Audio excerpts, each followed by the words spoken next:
அளவில்லா ஆசையால் பெரிதும் மோசம் போவோர்கள் ஆண்களா பெண்களா? பட்டிமன்றம். நடுவர் நகைச்சுவை தென்றல் திண்டுக்கல் லியோனி. தலைப்பு ரொம்ப எளிமையான தலைப்பு. அளவில்லா ஆசையால் அதிகம் மோசம் போனவர்கள் ஆண்களா பெண்களான்னு. இந்த தலைப்பை கொஞ்சம் மாத்திக்கலாம் நினைக்கிறேன்.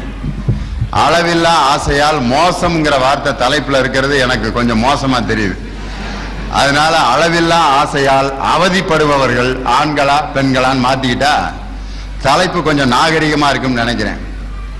இருந்தாலும் அளவில்லா ஆசையால் அதிகம் அவதிப்படுபவர்கள் ஆண்களா பெண்களா என்ற தலைப்பு. ஒரு பட்டிமன்றத்தை கேட்கிறதுக்கு ஒரு ஹோட்டல்ல இவ்வளவு பெரிய கூட்டம் டிக்கெட் கொடுத்து வந்திருக்குதுங்கிறது ஒரு காலத்தினுடைய வளர்ச்சி தான். ஒரு காலத்துல கோயில்ல பட்டிமன்றம் போட்டு பல விளம்பரம் பண்ணாலும் 15 பேர் தான் வந்து உட்காருவாங்க.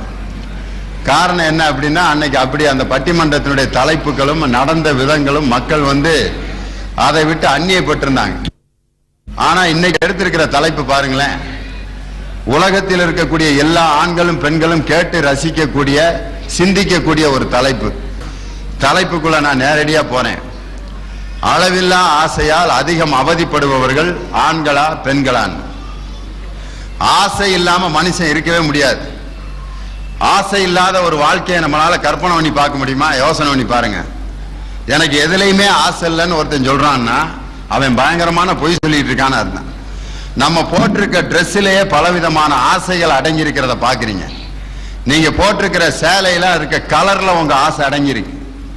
போன உடனே ஒரு சேலையை எடுத்துட்டு வந்ததா சரித்திரம் உண்டா? நம்ம போட்டிருக்கிற பேண்ட்ல இருக்கக்கூடிய அந்த கம்பெனியில நம்ம ஆசை அடங்கியிருக்கு. நம்ம தலைமுடி இருக்கக்கூடிய அந்த சைஸ்ல நம்ம ஆசை அடங்கியிருக்கு. நம்ம வச்சிருக்க மீசையில கூட ஆசை இருக்கு.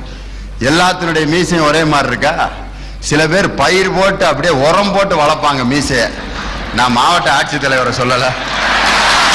காரணம் என்னன்னா, எல்லாத்துக்கும் அப்படி அமையாது. சில பேர் சீப்பை வச்சு சீவி பார்ப்பாங்க. அவர் தான் சீவிக்கிட்டு இருப்பாரு ஒளி, அங்க ஒண்ணு கம்பெனி இருக்காது. ஆனா மாவட்ட ஆட்சித்தலைவருக்கு அந்த மீசை அவர் அறியாமலேயே வளர்ந்து ஒரு அருமையான தோற்றத்தை கொடுத்துருக்கு. அதுல கூட பாருங்க நம்மளுடைய ஆசை அடங்கியிருக்கு. நம்ம போட்டிருக்கக்கூடிய ஆடைகள்ல நம்ம ஆசை இல்லைன்னு சொல்ல முடியுமா? லியோனி இன்னைக்கு இந்த சட்டையை போட்டிருக்கிறதுக்கு ஒரு ஆசை இருக்கு. காரணம், இன்னைக்கு நம்மள டிவியில படம் எடுக்கிறாங்க. ஏதாவது ஒரு பூக்கு இருந்தா தான் நம்மளை மதிப்பாங்க அப்படின்ட்டு நான் ஒரு வெள்ளைச்சட்டையை போட்டு வந்திருக்கலாம். ஆனா அப்படி வெள்ளைச்சட்டையை நான் போட்டு வந்திருந்தா அந்த தொலைக்காட்சி நிகழ்ச்சியை பார்த்துட்டு யாராவது 4 பேர் நம்மளை சொல்ல மாட்டாங்களா அப்படிங்கிற எண்ணத்தோட அந்த எழுந்த ஆசையில இந்த சட்டையை போட்டிருக்கேன். ஒவ்வொருத்தரும் அவரவர்கள் போட்டிருக்கக்கூடிய ஆடைகள்ல ஆசை அடங்கியிருக்கு. அதே மாதிரி ஒரு சின்ன குழந்தையிலிருந்து வயதானவர்கள் வரைக்கும் அவரவர்களுடைய வயதுக்கு தகுந்த மாதிரி ஆசை இருக்கு. ஒரு சின்ன பையனை கூப்பிட்டு கேளுங்க, உன்னுடைய ஆசை என்னன்னு கேளுங்க. உன்னுடைய ஆசை என்ன? எப்படியாவது ஒரு 5 நாளைக்கு லீவ் வேணும் சார்மா. அவனுடைய ஆசை அதுதான். காரணம் என்னன்னா, அவன் வகுப்புல அவ்வளவு கொடுமையை அனுபவிச்சுக்கிட்டு இருக்காங்கன்னு அர்த்தம். அந்த தொடக்கத்தில் அடிக்கிற மணியை ரொம்ப அப்படியே வேதனையோட பார்ப்பாங்க. இந்த காலையில 9:30 திங்கட்கிழமை அடிக்கிற மணி இருக்குவார், அப்படியே பார்ப்பேன். என்னத்துக்குடா அப்படி அடிக்கிறாங்க? இந்த ஆளு கைய ஒடிக்கணும்டாம்பா. யார? அந்த காலையில 9:30 அடிப்பாரு.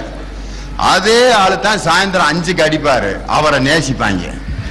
அடியா, ஐயோ சாயங்காலத்துல மட்டுமே அடியா, காலையில அடிக்காதே அப்படின்னு. இதுல இருந்து என்ன தெரியுதுன்னா, ஒரு மனிதன் அதுல இருந்து விடுதலை அடைவதற்கு அப்ப இருக்கக்கூடிய அந்த சிறுவர்கள் லீவுனால ஆசைப்படுறான். கொஞ்சம் அவனுடைய வயசு கூடட்டும், ஒரு 18-19 வயசு ஆகட்டும், அவனுடைய ஆசை பாருங்க வித்தியாசமா இருக்கு. அவன் நிக்கிற இடமே வேற. அவன் போய் உள்ள நிக்கிற இடமும் அவன் பார்க்கக்கூடிய விஷயங்களும் அவன் விரும்பக்கூடிய விஷயங்கள் வித்தியாசமா இருக்கு. கல்யாண வீட்டுக்கெல்லாம் உள்ள நுழைஞ்சாங்கன்னா அப்படி உள்ள அப்படியே பார்ப்பேன், என்னடா ஒன்னையுமே காண அப்படிமே. ஆனா கூட்டம் நிறைய இருக்கும். ஆனா அவனுக்கு வேண்டியது அங்க இல்ல. அவனுடைய ஆசை வித்தியாசமா இருக்கு. யாருமே வரல, கலர் ஒண்ணு வரலன்னாக்க பிறப்பிட்டான், அந்த ஏரியாக்கே போக மாட்டான். எவ்வளவு நல்ல படமா இருந்தாலும் அப்படி கலர் கலரா இடையில இருந்தா தான் படத்தையும் பார்த்துக்கிட்டு அதையும் பார்த்துக்கிட்டு அது ஒரு கோஷ்டி. அது ஒரு 18-25 வயசு வரைக்கும் அது ஓடிக்கிட்டு இருக்கான். கல்யாணம் ஆக போய் ஆனவர் ஒருத்தர் கல்யாணம் ஆகி அப்பதான் ஹனிமூனுக்கு புறப்பட்டு இருக்காரு. அவருடைய ஆசை என்னன்னு கேளுங்களேன். அவர் அப்படியே இப்படி பார்ப்பாரு, இதே மாதிரி ஒரு 10 வருஷத்துக்கு இருந்தா நல்லா இருக்கும் பாரு. வாழ்க்கையில நடக்குமா அது? கல்யாணம் முடிஞ்ச அன்னைக்கு ஒரு 15 நாள் இருக்கிற மாதிரியே வாழ்நாள் முழுவதும் இருக்கணும்னு ஆசைப்படுவாரு. எல்லாரும் அப்படி ஆசைப்பட்டான். நடந்துச்சா? ஆசை இல்லாத மனிதனே இல்லை. வயசான ஒரு பெரியவர் கூட அவர் மனசுக்குள்ள ஒரு ஆசை வச்சிருப்பார். ஆனா அந்த ஆசை தான் ஒரு மனிதனையே உருவாக்குது. இதுல எனக்கு மாற்று கருத்தே இல்லை. இன்னைக்கு நம்ம போட்டிருக்கக்கூடிய எல்லா விதமான பயன்படுத்தி கொண்டிருக்கக்கூடிய எல்லா பொருள்களிலும் நமது ஆசை அடங்கி இருக்கிறது. ஆனா இன்னைக்கு கொடுத்திருக்கிற தலைப்பு என்னன்னா அளவில்லா ஆசை. அளவில்லா ஆசையால் அவதிப்படுபவர்கள் யார்? இந்த இடத்துலதான் நம்ம யோசித்து பார்க்கணும். அளவில்லா ஆசைங்கிறத எந்த இடத்துல யோசிக்கணும். ஆசை இல்லாத மனிதன் மனிதனே இல்லைன்னு வேற சொல்லிவிட்டேன் நானு. ஒரு பாட்டு, சினிமா பாட்டு கேட்டிருப்பீங்க. ஆசையே அலை போலே நாமெல்லாம் அதன் மேலே ஓடம் போலே ஆடிடுவோமே வாழ்நாளிலே. அளவில்லா ஆசைங்கிறத நான் எந்த இடத்துல கோடு போட்டு காட்ட விரும்புறேன். உதாரணத்துக்கு ஆசையில பல வகை இருக்கு. ஆசைப்படுறதுனால ஏற்படக்கூடிய பலனை பொறுத்து தான் அந்த ஆசை நல்லதா கெட்டதான்னு. சில பேர் வினோதமான ஆசையெல்லாம் படுவாங்க. ரோட்ல போயிட்டு இருக்கும்போது புளிய மரத்துல இருந்து 2 குரங்கு குதிக்க, கணவன் மனைவி 2 பேரும் பேசிக்கிறாங்க, நம்ம 2 பேரும் குரங்கா இருந்திருந்தா இப்ப இருந்திருக்கேன். உடனே அந்த அம்மா, என்ன இருந்திருந்தா இப்ப இருக்கிறதே அதானே அப்படிங்க. சும்மா ஒரு கற்பனைக்கு கேட்டா ஏன்டே இப்படி கொள்ற அப்படிம்பாரு. அட என்னையா இல்லாத கொள்ளாத ஏன் பேசிட்டு இருக்காரு, இருக்கிறது அதுதானே அப்படின்னு. சும்மா ஒரு கற்பனை பண்ணி பாரு, நம்ம 2 பேரும் குரங்கா பிறந்திருந்தா எப்படி இருக்கும் அப்படின்னு. அங்கேயும் நீ என்கிட்ட சண்டைதாயா போட்டுக்கிட்டு இருப்ப அப்படின்னு அந்த அம்மா. காரணம் என்ன அப்படின்னு சொன்னா, அந்த குரங்கா பிறந்திருந்தா எப்படி இருக்கும்னு அவர் கற்பனை பண்ணி பாக்குறாரு. இது வினோதமான ஆசை. இன்னொருத்தர், நம்ம 2 பேரும் காக்காயா பிறந்திருந்தா எப்படி இருந்திருக்கேன் அப்படின்னு. ஏற்கனவே இந்த கருப்பு, இதுல காக்காயா வேற நீ பிறந்து இந்த உலகத்தை கெடுக்கணுமா அப்படின்னு. உடனே அந்த அம்மா சொல்லுது, நீ காக்காயா பிறந்திருந்தாலும் அங்கேயும் லஞ்சம் வாங்கியிருப்பையா அப்படின்னு. எப்படி அப்படின்னு. ஒரு மரத்துல இருந்து இன்னொரு மரத்துல போய் அங்க இருக்கக்கூடிய விதையை எடுக்கிறதுக்கு பக்கத்து காக்காட்ட லஞ்சம் வாங்கியிருப்ப அப்படின்ட்டு திட்டுது அந்த அம்மா. இது வினோதமான ஆசை. இன்னும் சில பேர் ஆசைப்படுவாங்க, அந்த ஆசைக்கு காரணமே இருக்காது. எப்படி தெரியுமா?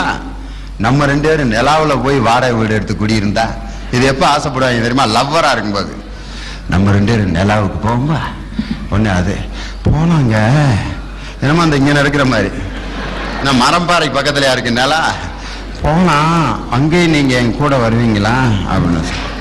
ஒண்ணு, நீ இல்லாம எனக்கு ஒரு நிலாவா?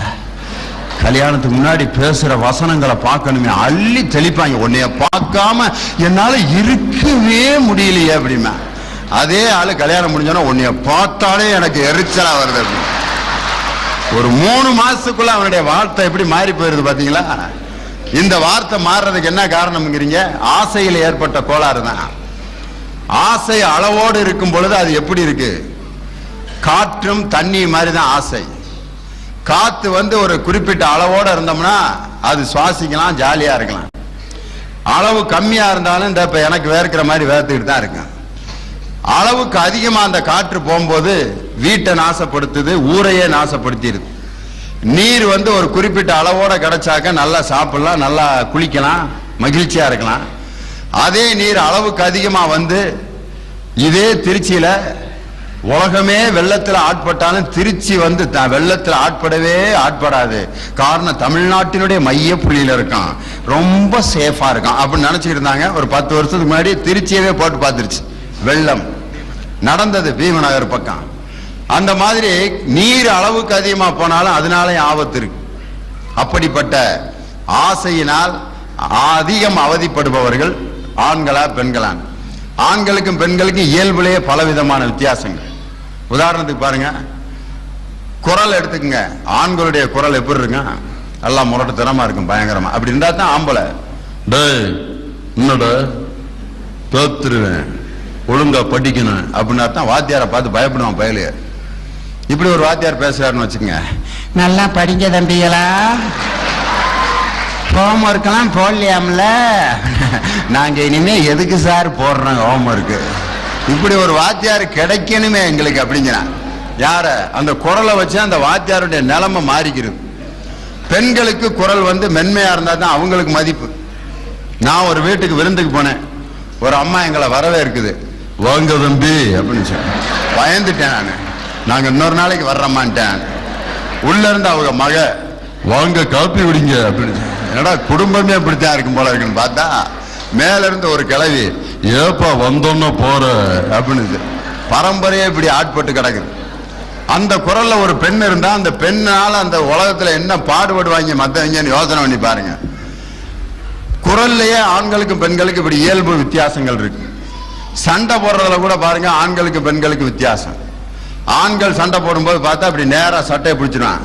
என்னடா டே என்னமா என்னை பத்தி சொன்னியாம்ல?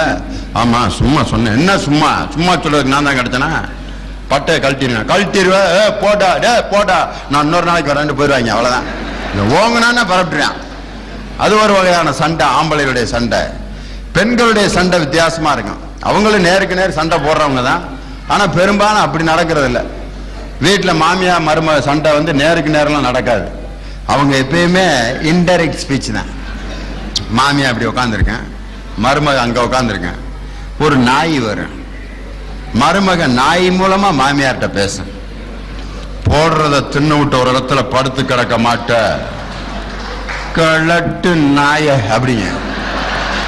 மாமியா அப்படியே பாக்க, ஏண்டி நான் எம்புட்டு நாய்கிட்ட பேசியிருக்கிறேன், நீ என்னையவே நாயின்னு பேசுறவள அப்படின்ட்டு அதை கண்டுபிடிச்சிருவேன். நாயை பேசுற நம்மளை தான் பேசுறான்னு. உடனே மாமியா அங்கிட்ட அடிக்கும். பாத்துக்க, ஒரு கோழியை பார்த்து இந்த வெட்டக்கோழி பண்ற அநியாயம், நடக்கிற நடையும் மொகரையும் கோழிக்கு அது வழங்குமா? இது கோழிக்கு வழங்குறதுக்காக பேசல, மருமகளுக்கு வழங்கணும்னு பேசுற பேச்சு.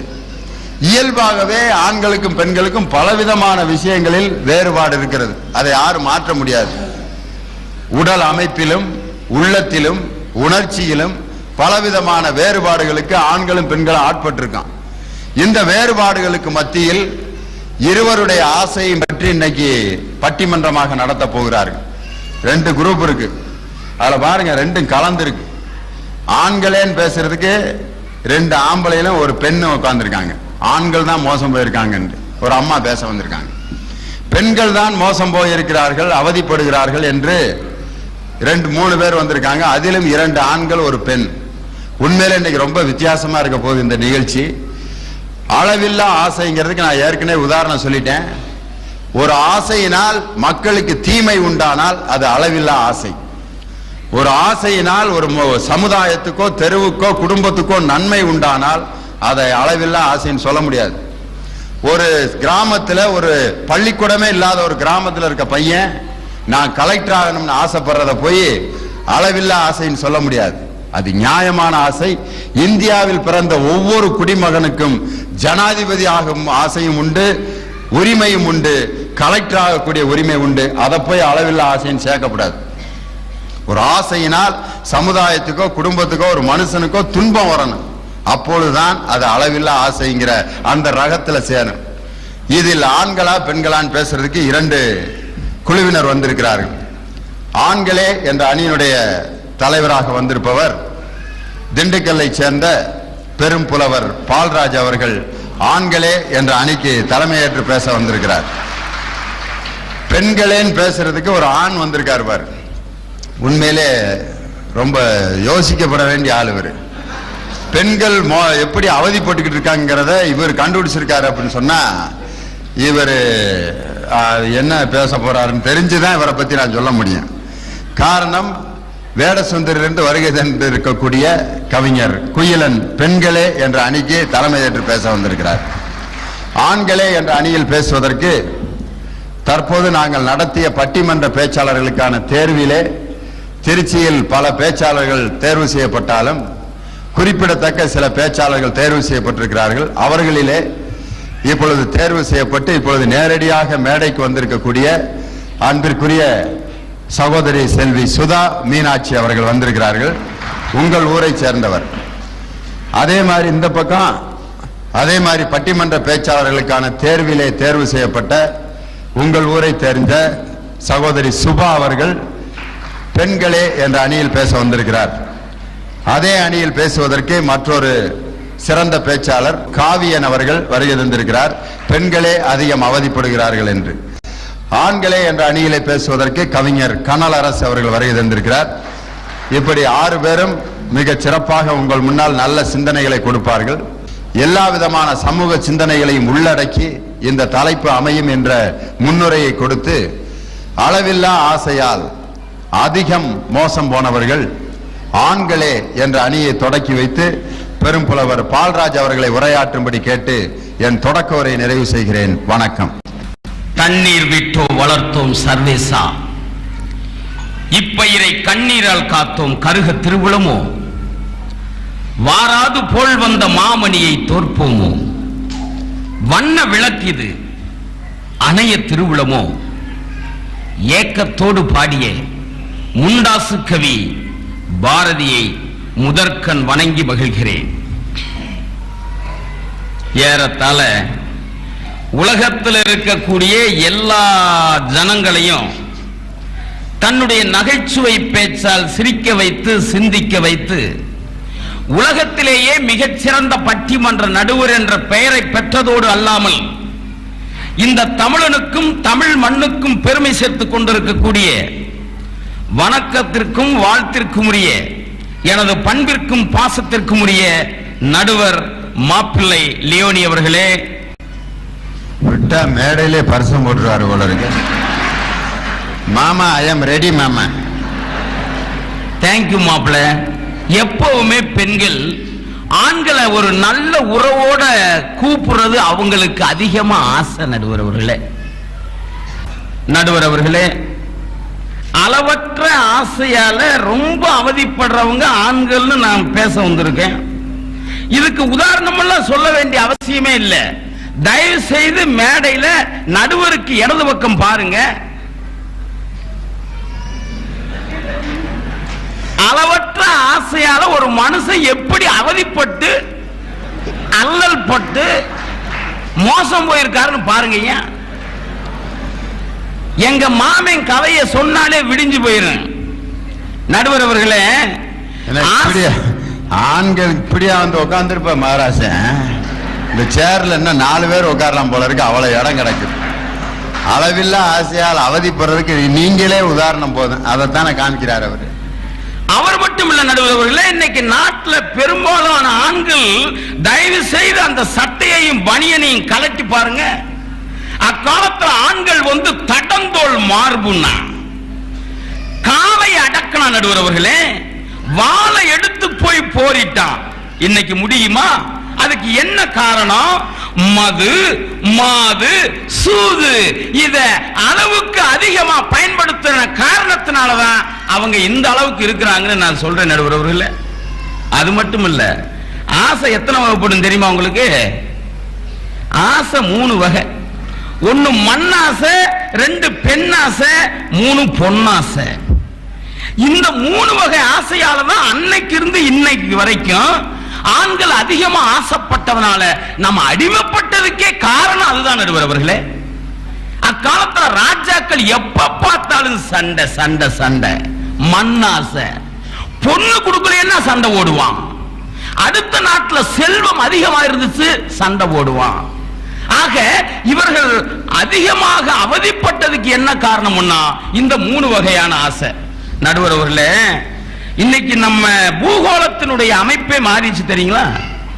இந்தியாவுக்கு எல்லை கேட்டா பையன் என்ன சொல்லுவான்? 3 பக்கம் கடல், 1 பக்கம் நிலப்பகுதின்னு சொல்லுவான். இல்ல நடுவர் அவர்களே, எல்லையெல்லாம் மாத்திட்டாங்க. இப்ப 3 பக்கம் இந்தியாவுக்கு கடன், 1 பக்கம் வட்டி. ஏன்? இன்னைக்கு உழைக்க மனசு இல்ல, குறுக்கு வழியில சம்பாதிக்கணும்னு தான் நினைக்கிறோம். ஆசை. நடுவர் அவர்கள் இப்படித்தான். ஏற்கனவே அவன் கொஞ்சம் வசதியான ஆளு, இருந்தாலும் இன்னும் அதிகமா சம்பாதிக்கணும், நேர்மையா சம்பாதிக்கணும். அதை விட்டு போட்டு குறுக்கு வழியில எப்படி சம்பாதிக்கிறதுன்னு சொல்லி யோசனை பண்ணி சந்தையில போய் ஒரு கிளி வாங்கிட்டு வந்தேன். நடுவர் அவர்களே, கிளி சொன்னதை சொல்லும். ஒரே ஒரு வார்த்தை சொன்னா, இதுல என்ன சந்தேகம், இதை மட்டும் சொல்லி கொடுத்துட்டான். சந்தையில போய் அபூர்வமான கிளி. எல்லாரும் ஓடிவாங்க. ஐயா, இத வாங்கிட்டு வீட்டுக்கு போனீங்க, எங்கெங்க புதையல் இருக்குன்னு இது சொல்லும் கரெக்டா. இந்த கிளி உங்க வீட்டுக்கு வந்தா யோகம்னு சொன்னா, அதுல ஏற்கனவே ஒரு பணக்காரன் பரவாயில்லையே நம்ம தாத்தையும் பாட்டையும் பூட்டையும் புதைச்சு வச்ச இடத்தையெல்லாம் கண்டுபிடிச்சிடலாமேன்னு சொல்லி ஏராளமா காசு கொடுத்து அந்த கிளியை வாங்கிட்டு போனேன். இது உண்மையானு தெரிஞ்சுக்கிறதுக்கு என்ன செஞ்சேன், அந்த கிளி வித்தவே சந்தையில ஏற்கனவே ஒரு மூலையில தங்க காசை போட்டு புதைச்சி வச்சுட்டேன். சந்தேகம் இருந்தா பாத்துக்கங்க. கிளிய பார்த்து கேட்டான், கிளி அந்த இடத்துல தங்க காசு இருக்குதா? கிளி என்ன சொல்ல, அதுல என்ன சந்தேகம், போய் தோண்டி பாரியா, இருந்துச்சு, ஆஹா அப்படின்னு வாங்கிட்டு போயிட்டேன். அருமையான பங்களா, போய் இந்த இடத்துல புதையல் இருக்கா? உடனே கிளி என்ன சொல்லும், அதுல என்ன சந்தேகம், ஆளை விட்டு கடப்பாடல எரிச்சா ஒண்ணும் இல்ல, என்னடா தப்பா போச்சுன்னு 4 மூலையில கொண்டு போய் இதே மாதிரி செஞ்சா வீடு இடிஞ்சதுதான் மிச்சம். தலையில துண்ட போட்டுட்டு என்னைய நடுத்தருவுல நிக்க வைக்கிறதுக்கா கிளி வந்த அப்படிங்க, அதுக்கு அது சொல்லுச்சு, அதுல என்ன சந்தேகம் ஒண்ணுச்சு.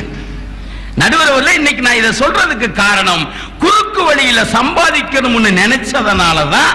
இன்னைக்கு பாருங்க, லாட்டரி சீட்டு, இந்தியாவிலேயே லாட்டரி சீட்டு அதிகமா எங்க நடுவரவுல விக்குது? தமிழ்நாட்டில்.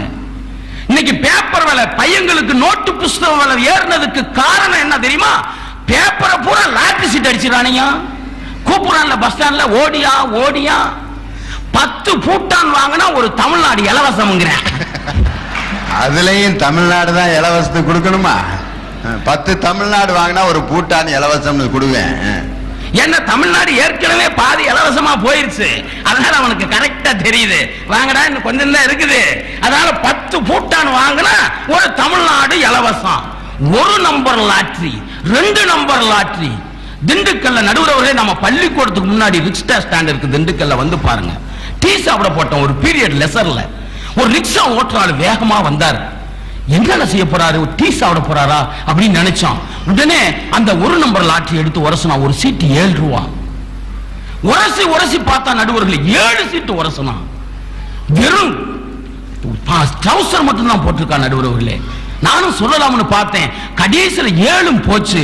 7ல 49 ரூபா போகுமே, மீதி 1 ரூபாயாவது வாங்கி பையில போடல. அதுக்கும் தமிழ்நாடு லாட்டரி சீட்டு வாங்கிட்டு போறேன். இது தமிழ்நாட்டில் நடக்குதா இல்லையா? வீட்டுல நடுவர்கள் ஒரு வாத்தியார் ரிட்டையர்ட் ஆகி 1 லட்சம் ரூபாயை கொண்டு வந்தார். வீட்டுக்கார அம்மா சொல்லுச்சு, இது என்னங்க செய்ய போறீங்க? அடே 36% வட்டியாமடி, முன் தேதியிட்ட காசோலையாம், தேக்கு மரமா. என்னங்க சொல்றீங்க? பைனான்ஸ் தான்.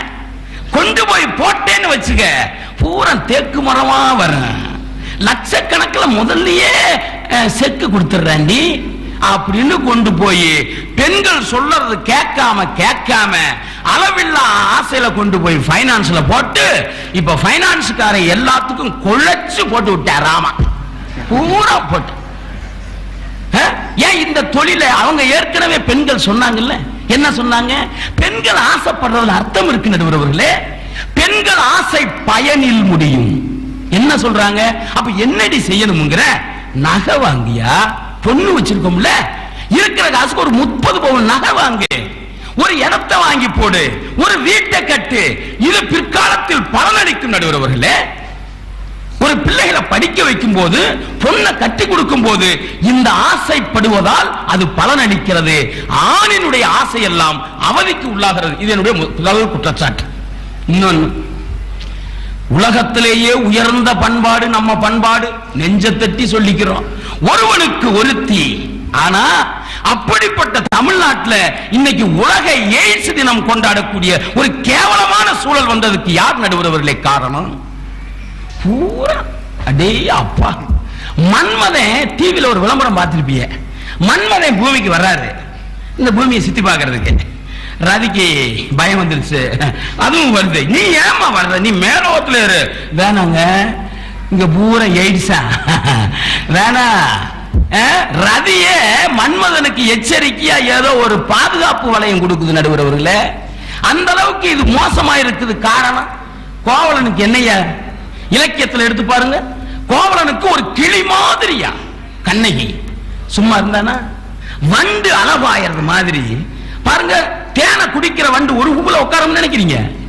இங்க உட்கார அங்க உட்கார, ஒரு நிலையா இருக்காது. அவன் நிலையில்லாத புத்தி. பெண்கள் ஆசையோட பார்த்து ஒரு ஆட்டனத்தியோட போய் என்ன ஆச்சு, கடைசியில மானம் கெட்டு மரியாதை கெட்டு அநியாயமா கொலைதான் அவனுக்கு நடந்துச்சு.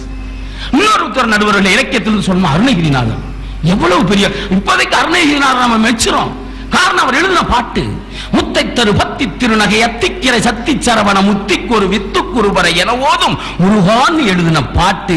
அப்படிப்பட்ட அருணகிரிநாதருடைய வாழ்க்கை என்ன தெரியுமா நடுவர்களே, பல பெண்கள்கிட்ட போய் அவருக்கு அப்பவே தொழுநோய் வந்துருச்சு நடுவர்களே, தொழுநோய் வந்துருச்சு நடுவர்களே. உலகத்தை எப்படி காதல்னா எப்படி நினைக்கிற நடுவர்களே. இன்னைக்கு பாருங்க, எந்த ஆண் என்ன சொல்றாங்கன்னா, குயில் மாதிரி ஒரு பொண்டாட்டி இருந்தாலும் குரங்கு மாதிரி ஒண்ணு வேணுமா. யார் சொல்றது இது? ஆண். ஆனா எந்த பெண்ணாவது ஆன மாதிரி ஆம்பளை இருந்தாலும் ஒரு பூனை மாதிரி அப்படின்னு சொல்லுது ஐயா, சொல்லுதான். இந்த பழமொழியை உருவாக்குறதே ஆம்பளை தானே ஐயா. இல்ல நடுவரவர்களே, சொல்றது இல்ல. ஆபிரகாம் லிங்கன் அழகி போட்டிக்கு கூட்டு போயிருந்தாங்க. ஒரு 10 அழகி நல்லது யாருன்னு செலக்ட் பண்ணிக்கூடியா, யாரு? Abraham Lincoln. அந்த அழகிகள்லாம் மேடையில வந்து அப்படியே சும்மா விதவிதமா ட்ரெஸ் போட்டு வந்து அப்படியே ஒரு கலக்குச்சு. வர்ற பொண்ணையெல்லாம் பார்த்து உதட்டத்தான் புதுக்குனாரே தவிர உதட்ட புதுக்குனாரு எதையோ எழுதினாரு. சரி ஏதோ மார்க் போடுறாருன்னு கடைசியில பார்த்தா லிஸ்ட பார்த்தா யாருமே அழகு இல்லைன்னு எழுதி கொடுத்துட்டாரு நடுவரவர்ல. அந்த நிகழ்ச்சியை நடத்தினவங்க, ஏயா 10 பேர்ல ஒரு ஆளு கூடவா அழகு இல்ல? அதுக்கு ஆபிரகாம் லிங்கன் சொன்னாரு, உலகத்துல என்னுடைய மனைவி மட்டும்தான் அழகு, யாருமே அழகில்லைன்னு நினைச்சான். இன்றைக்கு ஒவ்வொரு ஆணும் இந்த தமிழ்நாட்டில் அப்படி நினைச்சிருந்தா எழுச்சி வருமா நடுவரவர்களே? அதான் இந்த பாட்டு ஜீன்ஸ் பாட்டுல கூட பாருங்க, கண்ணோடு காண்பதெல்லாம் கண்ணுக்கு சொந்தம் இல்லை. நடுவரவர்களே, கண்ணுல பார்க்கறதெல்லாம் கண்ணுக்கு சொந்தமா வைக்க கூடாது. இதத்தான் அன்னைக்கு காலமேக புலவரும் இலக்கிய பாட்டுல சொன்னா, தித்தித்த தாதூதி தூதுதி தத்துதி சுத்தி துதைத்ததா தீதூதி தாதூதி தித்தித்த தித்தித்த தாதது தித்தித்த தெத்தத்ததோ தித்தித்த தாதுன்ன. ஆம்பளையோட புத்தி தெரிஞ்சு இப்ப என்ன சொன்னீங்கன்னு எனக்கே வழங்கல. இப்படி தமிழ் வாத்தியாரெல்லாம் தமிழ் நடத்தினா பின்ன எப்படி தமிழ் வளர்றேன்? என்னையா சொன்னீங்க? உண்மையில எனக்கு தெரியல. காலமேக புலவரை எழுதுன பாட்டு நடுவரவர்களே, அது தெரியுது. நீங்க என்ன அர்த்தம் சொன்னீங்கன்னே தெரியல. நல்லா இருக்கு கேட்கறதுக்கு. இதுல என்ன அர்த்தம்னா, வண்டு அந்த மலச்சோலையில போய் உட்காரும் போது எந்த பூல உட்காருதுன்னு தடுமாறுதான். அது மாதிரி தலைவன் குடிச்சுட்டு இருக்கிற தலைவிகளை பார்க்கும் போது யார சூஸ் பண்றான்னு தடுமாறுறானா. அங்கதான் விஷயம். பார்க்கறதையெல்லாம் நீ எடுக்காத, ஒன்ன தேர்ந்தெடுத்துக்கன்னு அர்த்தம். இதை நான் நடத்தி முடிஞ்ச உடனே பையனும் இருக்கிறான், பொம்பளை பிள்ளையும் இருக்கு. 2 பேரும் எப்படி புரிஞ்சுக்கிட்டாங்க தெரியுங்களா? பையன் எந்திரிச்சான், சார் எங்க அம்மாவை விட நீங்க 100 மடங்கு வசதி சார்னா. எனக்கு சந்தோஷம் தாங்க முடியல. எப்படிடா சொல்ற? வீட்டுல எங்க அம்மா ஒரு பிள்ளையை தான் சார் தூங்க வைக்க, நீங்க 60 பேர்த்தையும் தூங்க வச்சுட்டு பாருங்க. அவன் அதை மனப்பாடம் பண்ணணும்னு ஆசைப்படல நடுவரவர்களே. ஆனா பெண்கள் ஆசைப்பட்டாங்க. படிக்கணும், பாஸ் பண்ணணும். இன்னைக்கு 10th ரிசல்ட்லயும் 12th ரிசல்ட்லயும் ஸ்டேட் ரேங்க் வாங்குறது யார் நடுவரவர்களே? பெண்கள் தான். அவர்கள் ஆசைப்படுவதால் பயன் உண்டு, இவர்கள் ஆசைப்பட்டாலும் பலன் இல்லை. அதை குறிச்சுக்க சொல்லுங்க. கேட்டீங்களா? சொல்றாரு பாருங்க, ஆசைப்பட்டாலும் பிரயோஜனம் இல்லையா, உங்களை பார்த்தான் சொல்றாரு. அதனால ஆசை என்பது ஆணுக்கும் உண்டு பெண்ணுக்கும் உண்டு. ஆண் ஆசைப்படுவதில் அர்த்தம் இல்லை. அதுல விளைவுகளும் சிரமங்களும் சங்கடங்களும் ஏற்படுகின்றன. பெண் ஆசைப்படுறதுனாலதான், பெண் ஆசைப்பட்டாதான் நடுவரவர்களே இந்த உலகமே பிரபஞ்சமே உருவாகும். பெண் ஒரு 2வது பிரம்மா, ஞாபகம். பெண் ஆசைப்படணும். கோவலனும் கண்ணகியும் ஆசைப்படல. அவர்கள் உடல் ஒன்று சேர்ந்தாலும் கூட அவர்களுக்கு குழந்தை பிறக்கல நடுவரவர்களே. ஆனா கோவலனுக்கும் மாதவிக்கும் குழந்தை பிறந்துச்சு. நாங்க என்ன காரணம் தெரியுமா? அங்கே உண்மையான காதல் இருந்தது. அவர்களுடைய மனதால் ஒன்று சேர்ந்தார்கள். அதை நியாயப்படுத்தி நாம் பேசல. ஆனாலும் பெண் ஆசைப்பட்டாதான் இந்த பிரபஞ்சமே உருவாகும் என்ற நிறைவான கருத்தை சொல்லி அன்று முதல் இன்று வரை உலகத்தில் அதிகமான ஆசையால் அவதிப்படுபவர்கள் ஆண்கள் தானே தவிர பெண்கள் அல்ல. பெண்கள் அல்ல என்று கூறி அருமையான தமிழ் ரசிக பெருமக்களை வாழ்த்தி வணங்கி வாய்ப்புக்கு நன்றி கூறி விடைபெறுகிறேன். வணக்கம், வாழ்த்துக்கள். அந்த காலத்திலிருந்து இந்த காலத்து வரைக்கும் ஆம்பளைய தான் ஆசைக்கு பலியாகி போய் ஒண்ணும் இல்லாம கிடைக்கிறான்னு இவரை வேற காமிச்சாரு. பார்த்தா அப்படித்தான் தெரியுது. ஆங்கிலேயர் காலத்துல ஆங்கிலேயர்களுக்கு அடிமைப்பட்டதுக்கு காரணமே சில ஆண்களினுடைய ஆசை தான். அன்னைக்கு மன்னர்களா இருந்ததெல்லாம் பெண்களாவா இருந்தாங்க. பூரா நம்பால் தான் மீசையை வச்சு பயங்கரமா அப்படி மன்னர் ராஜா ராஜா ராஜா மார்த்தாண்ட ராஜா குலோத்துங்க பராக்கிரம கஜா முச்சான்னுட்டு அந்த ஆங்கிலேயர்கள் வந்து அப்படி அந்த பயங்கரமான அந்த கருவிகளையும் அவனுடைய கலர்களையும் காமிச்சோன்னா நம்பால் மிரண்டு மயங்கி எத்தனை நாடியா வேணும் எழுதிக்கையா. அன்னைக்கு அடிமையா போனவன் தான் சிவப்பு கலருக்கு தமிழன். சிவப்பு சிவப்பு சிவப்பு இன்னும் இருக்கு பாத்தீங்களா? பொண்ணு பார்த்திருக்கா? சிவப்பா இருக்கா? சிவப்பா ஒரு பொண்ணு இருந்தா அதை கல்யாணம் பண்ண முடியுமா? எப்படி இருக்கும் பாக்குறதுக்கு? தக்காளி பழம் மாதிரி இருக்குன்னு வச்சுங்க. பார்த்தா பயந்துருவாங்க பக்கத்துல போய். ஏதோ ஆக்சிடென்ட்ல அடியாய்க்கு வந்திருக்கு போல இருக்கு பிள்ளை அப்படின்ட்டு. சிவப்பு சிவப்பு சிவம்னு அன்னைக்கு அந்த சிவப்பு தோலுக்கு அடிமையா போனவன் தான் தமிழன். அன்னைக்கு ஆங்கிலேயர்களுக்கு அடிமையாக போனதற்கு காரணம் பல ஆண்களுடைய ஆசை தான். குறுக்கு வழியில சம்பாதிக்கிற புத்தி யாருக்கு இருக்கு? பெண்களுக்கா இருக்கு? ஆண்களுக்கு தான். நைஸா அந்த இப்படியே பார்ப்பேன். நேர் வழியில போற மாதிரி ஒரு பஸ்ல சீட்டு பிடிக்கிறதுக்கு கண்டக்டரை செட் பண்ணுவாங்க. சார் மெட்ராஸ் டிக்கெட்டு தருவான். சரி எல்லாம் புக் ஆயிடுச்சு. ஆகட்டும் ஆகட்டும், நான் புக் பண்ணிடுறேன். என்ன புக் பண்ண போறீங்க? அது உங்களை புக் பண்ணிட்டாக்க சீட்டு புக் ஆயிரும்ல அப்படின்னு இருக்காரு. புக்குன்னா எப்படியா வெளிப்படையா புக் பண்ணுவேன். சரி பஸ்ஸுக்கு அந்த பக்கம் வாங்க புக் பண்றேன். இந்த டெக்னிக் ஒரு பெண்களுக்கு தெரியவே தெரியாது. இடம் இல்லைன்னா அந்த அம்மா கேன்னு அழுங்க. எப்படியாவது நான் போகணும் சாமி அப்படின்னு போவேன். அங்கிட்ட உட்காந்து ஆளு அண்டு மாட்டு வண்டியில கூட்டு போவாங்க அப்படின்னு விரட்டி விட்டுறான். ஆனா இந்த மாதிரி குறுக்கு வழியில் தன்னுடைய ஆசையை தீர்த்து கொள்பவர்கள் யார்? பெரும்பாலும் ஆண்கள் தான். ஒரு ஆளு பீடி குடிச்சா அப்படி வட்ட வட்டமா புகை விடுறத ஒரு சின்ன பைய பாக்குறான். வட்ட வட்டமா விடுறாரு, நம்மளும் விடுவோம்டான்ட்டு இப்படியே அப்படி ஒரு வீட்டு தெருவில் ஒரு 3 பேய கூடுறான். அடிச்சு பாப்போமா அப்படின்ட்டு ஒருத்தன் பீடியை வாங்கி இப்படியே அடிக்கிறான். விடுறான், வட்டம் வரமாட்டேங்குது. எப்படா வட்டம் வரும்? நாக்க சுத்துறாங்கிறான் ஒருத்தன். அப்படிங்கிறான். அப்படியே சுத்தி சுத்தி பாக்குறான். 3ஆவதுல ஒரு அப்புறாணி ஒரு பைய அப்படியே பார்த்துக்கிட்டே இருப்பேன். டே வேணாண்டா அப்படிலாம் செய்யாதீங்கடா அப்படின்னு. டே நீங்க உனக்கு தான் உதட்ட பார்த்தா தாண்டா வட்டம் வரும் மாதிரி தெரியுது. யாரு? அந்த ஒண்ணும் தெரியாத பயலை கெடுப்பேன். ஒண்ணு அவன் வேணாம்டா சும்மா குடிச்சு பாடுறா அப்படின்னு அந்த பீடியை பத்த வச்சு அப்படி இப்படி இழுத்து இருமுவேன். என்னடா இருமல் வருது? வேணாண்டா. நல்ல உடம்புனா இருமல் வரும்டா. எப்படி அவனை வந்து மயக்குறாங்க பாருங்க. நல்ல உடம்புனா இருமல் வரும். முதல்ல அப்படித்தாண்டா வரும். அப்புறம் இழுத்து இழுத்து பாரு, சூப்பரா இருக்கும். வட்டம் மட்டுமா வரும், சதுரம் வரும், முக்கோணம் வரும் அப்படின்ட்டு அவனை அப்படியே ஏத்தி. இன்னைக்கு பெரும்பாலும் சிகரெட் குடிச்சவங்க எல்லாம் எப்படி பழகுனீங்கன்னு யோசனை பண்ணி பாருங்களேன்.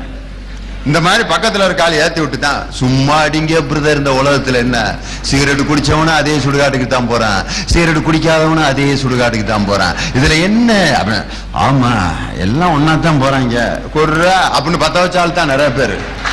எல்லாம் மாநாடு போட்டா பத்த வச்சுங்க. இன்று எப்படியாவது இந்த சிகரெட் குடிக்கும் பழக்கத்தை நான் கற்றுக்கொள்ள போகிறேன் அப்படின்னு யாராவது டியூஷன் மாஸ்டர் டியூஷன் எடுத்தீங்களா? இல்ல. இப்படித்தான் தேவையில்லாத ஆசைகள் யாரிடம் என்று பெருகி கிடக்கிறது அப்படின்னு பார்க்கும் பொழுது ஆண்களிடம் தான் அப்படின்னு சொல்லிட்டு தனக்கே உரிய பாணியில ரொம்ப அற்புதமா சொல்லியிருக்கார் பெரும்புலவர் பால்ராஜ். கையில் லேசா மடங்குனா கூட சந்தேகப்படுறாங்க. ஐயோ போச்சு, எங்கேயோ போயிருக்கான் போல இருக்கு. இங்க பார் விரல் மடங்குது, ரெடி ஆயிட்டான். ரத்த கண்ணீர் எம்மாறாதான் மிரண்டான்ல. அந்த ஆசையினால மோசம் பண்ணது யாரு? காந்தா பாட்டு கும்முன்னு இருந்துச்சு. நாரி நாத்தம் எடுத்து ஓரத்துல இது ஒட்டி சிகரெட் எடுத்து குடிச்சுக்கிட்டு இருந்தது யார்? அவதிப்பட்டது யாருன்னு கேட்டாரு. ஒன்னும் செய்யலாத, ஆசைப்பட்டேன் அவ்வளவுதான். தன்னுடைய அருமையான மனைவியை விட்டுட்டு காந்தா கலை உணர்வு. அடே அப்பா, அவங்க அம்மா எம்ஆர்ஆரோட அம்மா கூப்பிடும். டே மோகன் ஏண்டா அப்படி போற? என்ன மோகன்? மோகன் வர்றார், மோகன் போறார், துரை போறார், துரை வர்றான்னு பேசணும் தெரியுதா? என்ன பிளேடி நான்சென்ஸ் இப்படி கண்ட்ரி ப்ரோட் மாதிரி பேசிட்டு இருக்கே. யாரு? அம்மாவை பெத்த தாய் அப்படி வரட்டுவார். அப்படி என்ன காரணம் என்னன்னா, அந்த காந்தாவின் மீது இருந்த அந்த ஆசை ஒரு ஆணை இப்படி நாசமாக்கியது. அற்புதமா பேசுனீங்க. பெண்கள் தான் மோசம் போனாருன்னு ஒரு ஆம்பளை பேச வந்திருக்காரு. என்ன பேச போறாரோ? வாங்க கவிஞர் குயிலன் அவர்களே. ஐயோ பாவம், ஆஸ்பத்திரியில் அட்மிட் ஆகி டிஸ்சார்ஜ் ஆகி வந்தவர் மாதிரி இருக்காரா? பட்டிமன்ற அணித்தலைவர் மாதிரியா இருக்கு? மைக்க கூட தூக்க சத்து இல்லவர். என்னம்மா தேவி ஜக்கம்மா, உலகம் தலைகீழா போகுதே நியாயமா? என்னம்மா தேவி ஜக்கம்மா, உலகம் தலைகீழா போகுதே நியாயமாம். இப்ப சின்ன சிறுசெல்லாம் சிகரெட் அடிக்குது, சின்ன சிறுசெல்லாம் சிகரெட் அடிக்குது. சித்தப்பா மகளுக்கு உத்தாளா நிக்குது. பச்சை புள்ளைகள்லாம் பான்பராக் போடுது, பச்சை புள்ளைகள்லாம் பான்பராக் போடுது. பால்ராசு வாத்தியார்ட்ட தீப்பெட்டி கேக்குது. உங்களுக்கு இது தேவையா? என்னமோ பெரிய ஊராட்டம் ஊன்னாரு. பொம்பளை பிள்ளைய நிலைமையை அடிச்சு நொறுக்கிறார் பாரு. கொளுத்துங்க. அன்பும் அறிவும் ஆற்றலும் ஒருங்கே அமைய பெற்று தமிழகத்தில் மட்டுமல்லாது கடல் கடந்த நாடுகளிலும் வாழ்ந்து கொண்டிருக்கிற ஒட்டுமொத்த தமிழ் சமுதாயத்தின் உள்ளமெல்லாம் நிறைந்திருக்கிற அன்பிற்கும் வணக்கத்திற்கும் பாசத்திற்கும் உரிய நகைச்சுவை தென்றல் நடுவர் மாமா அவர்களே. எல்லாரும் என்ன சந்தேகப்படுறாங்க. ஐயோ, இந்த ஆளு டிவியில பேசுறாரு, வாத்தியார் வேலை பாக்குறாரு, இந்த வேலை ஏன் பாக்குறாருன்னு எல்லாரும் என்னை சந்தேகப்படுறாங்க. தயவுசெய்து நடுவர்னு சொல்லிட்டு ஒரு நீண்ட இடைவெளி விட்டுட்டு அப்புறம் மாமான்னு சொல்லுங்க. அப்பதான் மாமாவுக்கே மரியாதை. மாமா நடுவர் மாமா அவர்களே. அதுக்கு முதல்ல சொன்னதே தேவலாமியா. இன்னையில இருந்து இந்த திருச்சியில சொல்றேன்யா, இன்னையில இருந்து நான் உனக்கு சித்தப்பா, இனிமே மாமான்னு கூப்பிட்டாரு. மாமா வருது நான் உங்களுக்கு பட்ட அவமானம் போது. என்ன மூச்சுக்கு முன்னொரு தடவை மாமான்னா எல்லாரும் என்னை ஒரு மாதிரி பாக்குறாங்க. Thanks uncle. ஆங்கில கொலை. நடுவர் அவர்களே, ஆற்றையும் பெருங்காற்றையும் ஆழகால விஷத்தையும் நம்பலாம், கோல மாமத யானையை நம்பலாம், கொல்லும் வேங்கை புலியையும் நம்பலாம், சீறி வரும் பாம்பையும் நம்பலாம், சிரித்து வரும் பெண்களை நம்பாதேன்னு சொல்லி வச்சான் நடுவர் அவர்களே. என்ன அவ்வளவு கைதட்டு, அவ்வளவு பாதிப்புக்குள்ளா இருக்கீங்களா நீங்க? திருச்சியில இவ்வளவா பாதிக்கப்பட்டிருக்கேன். அங்க வார ஒருத்தர் அப்படியே மகிழ்ந்து தட்டுறாரு. அப்படியே யாரு சிரிச்சு அவர் அந்த நிலைமைக்கு ஆளாக்கி வச்சிருக்காங்களோ. போங்க, மெயின் கார்டு கேட்ல நின்னே இப்படி ஆயிட்டார் போல இருக்கு அவரு. பேசுங்க, அங்க வர உங்க கம்பெனி தான் பூரா. நடுவர் அவர்களே, மரியாதைக்குரிய லார்டு லப்பர்தாஸோட பேரே யார் அவரு? PS பாலராஜ அங்க வந்து சொன்னாரு, அதிகமா நான் ஆசைப்பட்டதுனாலதான் இந்த உடம்பு இப்படி இருக்குதுன்னு என்னை உதாரணமா எடுத்து காட்டினார். நடுவர் அவர்களே, உண்மை சம்பவம் அது அல்ல. அப்புறம் எங்க வீட்டுக்காரம்மா அதிக ஆசைப்பட்டதுனால எல்லாம் வாங்கி கொடுத்து நொந்து நொந்து நூலலை போய் இப்படி இருக்கு. நடுவர் அவர்களே, கேட்டியா விவரத்தை? புடுங்கல் தாங்க மாட்டாம இப்படி ஆய் கிடக்கிறாரு மனுஷன். இப்ப நிம்மதியா இருக்கீங்களா? கூட்டு வந்திருக்கீங்களா? நடுவர் அவர்களே, தோட எனது பேச்சை முடித்துக் கொள்கிறேன். ஏன்? அவங்களை ஞாபகப்படுத்தின பிற்பாடு சப்த நாடிகள்லாம் அடங்கி போச்சு. நீ உண்மையில இந்த கட்சிக்கு தலைவர் தாயா? ரொம்ப பாதிக்கப்பட்டிருக்க மகாராஜன். நடுவர் அவர்களே, அடுத்து சொன்னாரு, பெண்கள் ஆசைப்பட்டா பலனில் தான் முடியும்னார். நடுவர் அவர்களே, அது உண்மைதான். இவர் இந்த நாட்டில இருந்து பேசுறாரா, ஈரான் ஈராக்ல இருந்து பேசுறாரான்னு தெரியல. ஒரு தமிழ்நாட்டுல நிரந்தரமா வாழ்றவரா இருந்தா பெண்கள் ஆசைப்பட்டு என்ன பலன்ல முடிஞ்சதுங்கிறது அவருக்கு தெரிஞ்சிருக்கும். உண்மையில நீங்க தமிழ்நாட்டுக்காரர் தானே? பெண்கள் ஆசையை பத்தி உங்களுக்கு தெரியவே தெரியாதா? இந்த அண்ணன் அனுபவிச்சிருக்காரு, அதுலயும் அனுபவிச்சிருக்காரு போல இருக்கு அவரு. நடுவர் அவர்களே, வந்து இலக்கிய உதாரணம் எல்லாம் சொன்னார். ஒரே ஒரு உதாரணம் மட்டும் நான் சொல்றேன். நடுவர் அவர்களே, நாய் வாழை நிமித்த முடியும் நினைக்கிறீங்களா? முடியாது. ஏன் முடியாது? முடியாதுன்னு பல வருஷமா எல்லாரும் சொல்லி இருக்காங்க. அதனால நானும் சொல்றேன், இதுக்காக போய் நிமித்தியா பார்க்க முடியும் சொல்றாங்க, நானும் சொல்றேன் ஐயா. நடுவர் அவர்களே, அது தவறான கருத்து. அப்புறம் நீங்க நிமித்த முடியாதுன்னு சொல்றீங்கல்ல? ஆமா. இல்ல நடுவர் அவர்களே, அது நிமிராது. இப்ப நான் என்ன சொன்னேன்? நான் நிமித்த முடியாதுங்கிறேன், அவர் நிமிராதுங்கிறார். கண்டிப்பா நீங்க இங்க இருக்க வேண்டிய ஆளே இல்லை. சூட்கேஸோட டெல்லிக்கு போயிட வேண்டியதுதான். நடுவர் அவர்களே, நான் திருச்சி பீமநகர் பகுதியில் பிச்சை எடுத்து கூட பொழைச்சுக்கிறேன். எனக்கு டெல்லி உத்தியோகம் கொடுக்க வேண்டாம். ஆமையா பின்ன இன்னைக்கா நாளைக்கான்ட்டு இப்படியே பயந்து சாகிறதுக்கு எங்கன துண்டை விரிச்சு போட்டு பொழைச்சிக்கலாம் ஐயா. நடுவர் அவர்களே, ராமனுக்கு மகுடாபிஷேகம் சூட்டுற நேரம், விழா நடந்துகிட்டு இருக்குது, கோலாகலமா எல்லாரும் மகிழ்ச்சியில் இருக்கிறாங்க. அந்த நேரத்துல கைகேயி கிட்ட வர்றா. கைகேயிங்கிற ஒரு பெண்ணு கிட்ட வருது நடுவர் அவர்களே, ஒரு பெண்ணு. அந்த கூனிங்கிற அம்மா வந்து போட்டு விட்ட போடு மறுநாள் காலையில மகுடம் சூட்ட முடியாம கைகேயி எப்பவோ ஒரு காலத்துல தசரதனை காப்பாத்தினதுக்காக அந்த நேரத்துல போய் வரம் கேட்டு, நடுவர் அவர்களே, தசரதன் செத்தது மட்டுமல்லாம ராமன் காட்டுக்கு போய் அங்க பேசாம இருந்திருந்தா பரவாயில்ல, அங்க ஒரு அம்மா சூர்பனகங்கிற ஒரு அம்மா வந்து லட்சுமணன் மேல ராம மேல ஆசைப்பட்டு இத போய் அவங்க அண்ணன் ராவணன் சொல்லி அங்கிருந்து வாராரு. அவரு புஷ்பவாகனத்துல வந்து சீதையை தூக்கிட்டு போய் இந்த நாடே நாசமாகி அப்படிப்பட்ட போர் உருவானதுக்கு காரணம் யார் நடுவர் அவர்களே? கூனிங்கிற ஒரு பொண்ணு அந்த மந்திர தொடக்கி வச்ச தொடக்கம். கைகேயிட்டு போய் கைகேயி மூலமா சீதை மூலமா சூர்பனகன் ஆகி இந்த நாடே நாசமான வரலாறு இல்லையா நடுவர் அவர்களே? வந்து சொன்னாரு, ரத்த கண்ணீர்ல எம்ஆர் ராதா அழுதாருன்னு. ரத்த கண்ணீர்ல எம்ஆர் ராதா அழுததுக்கு காரணம் நடுவர் அவர்களே, அவர் அந்த காசை பூரா கொண்டு போய் ஒரு ஆம்பளை ஆள்கிட்ட அவர் இழக்கல. அப்புறம் பொம்பளையால் பேராசைப்பட்டு அந்த ஆள் இருந்த காசை பூரா கறந்து அந்த நிலைக்கு ஆளானது காரணம் ஒரு பொம்பளையாளை தவிர ஆம்பளை இல்லை நடுவர் அவர்களே. இல்லன்னு மறுக்க முடியுமா நடுவர் அவர்களே? பெண் புத்தி பின் புத்தி நடுவர் அவர்களே, பெண் புத்தி பின் புத்தி இதெல்லாம் நினைச்சுதான் பாடினா நடுவர் அவர்களே. இந்திரன் கெட்டதும் பெண்ணாலே, சந்திரன் கெட்டதும் பெண்ணாலே, கோவலன் கெட்டதும் பெண்ணாலே, இந்த குயிலன் கெட்டதும் பெண்ணாலே. இந்த மேல இருக்க மூணு உண்மையா பொய்யா? இந்த கடைசி உண்மைதான். ஏன்னா அனுபவிச்சு பாடுற மகாராஜன். நடுவர் அவர்களே, ஆசைப்படுறது ஒரு அளவான ஆசை, நிறைவேறக்கூடிய ஆசைப்பட்டா அது நல்லது நடுவர் அவர்களே. இவங்க ஆசைப்படுறாங்க பாருங்க, இந்த பெண்கள் ஆசை, சின்ன ஆசை, சிறகடிக்க ஆசை, முத்து ஆசை, முடிந்து வைத்த ஆசை, சரி நியாயம்.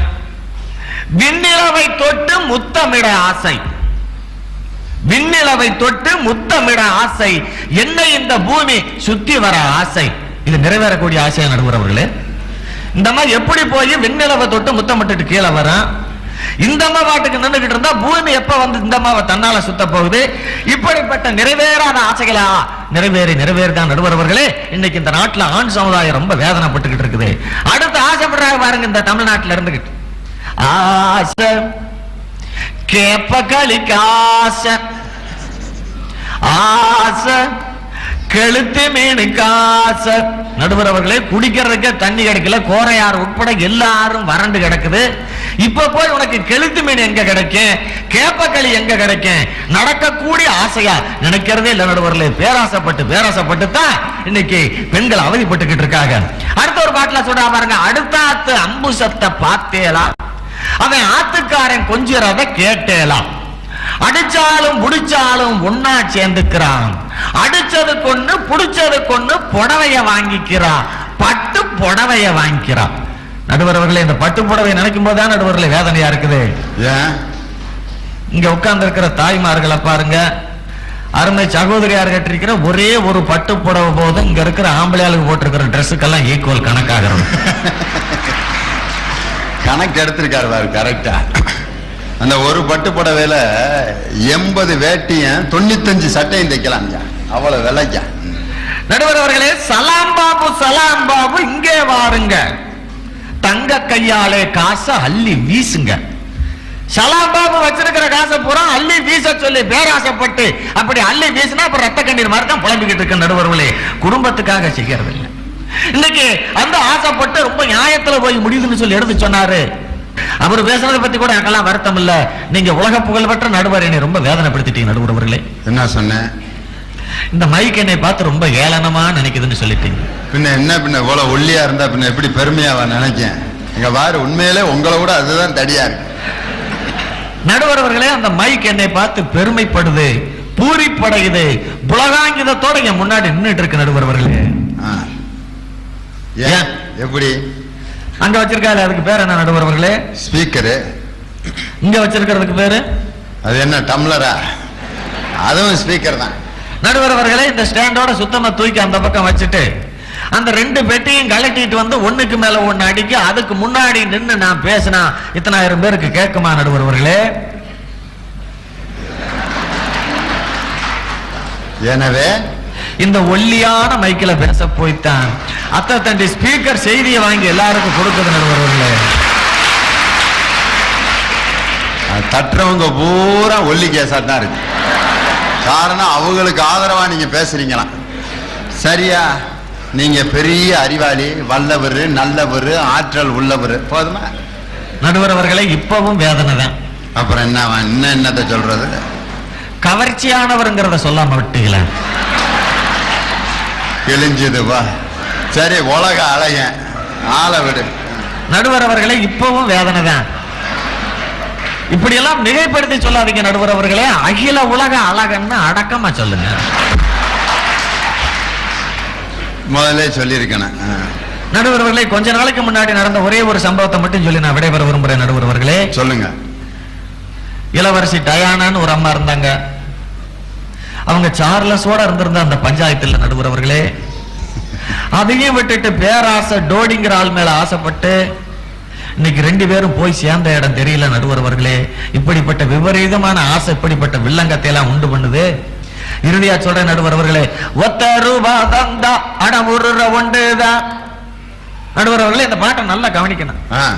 ஒத்த ரூபா தந்தா அட ஒரு ஒன்றுதான், 2 10 ரூபா தந்தா ஓ இஷ்டம் போலதான்.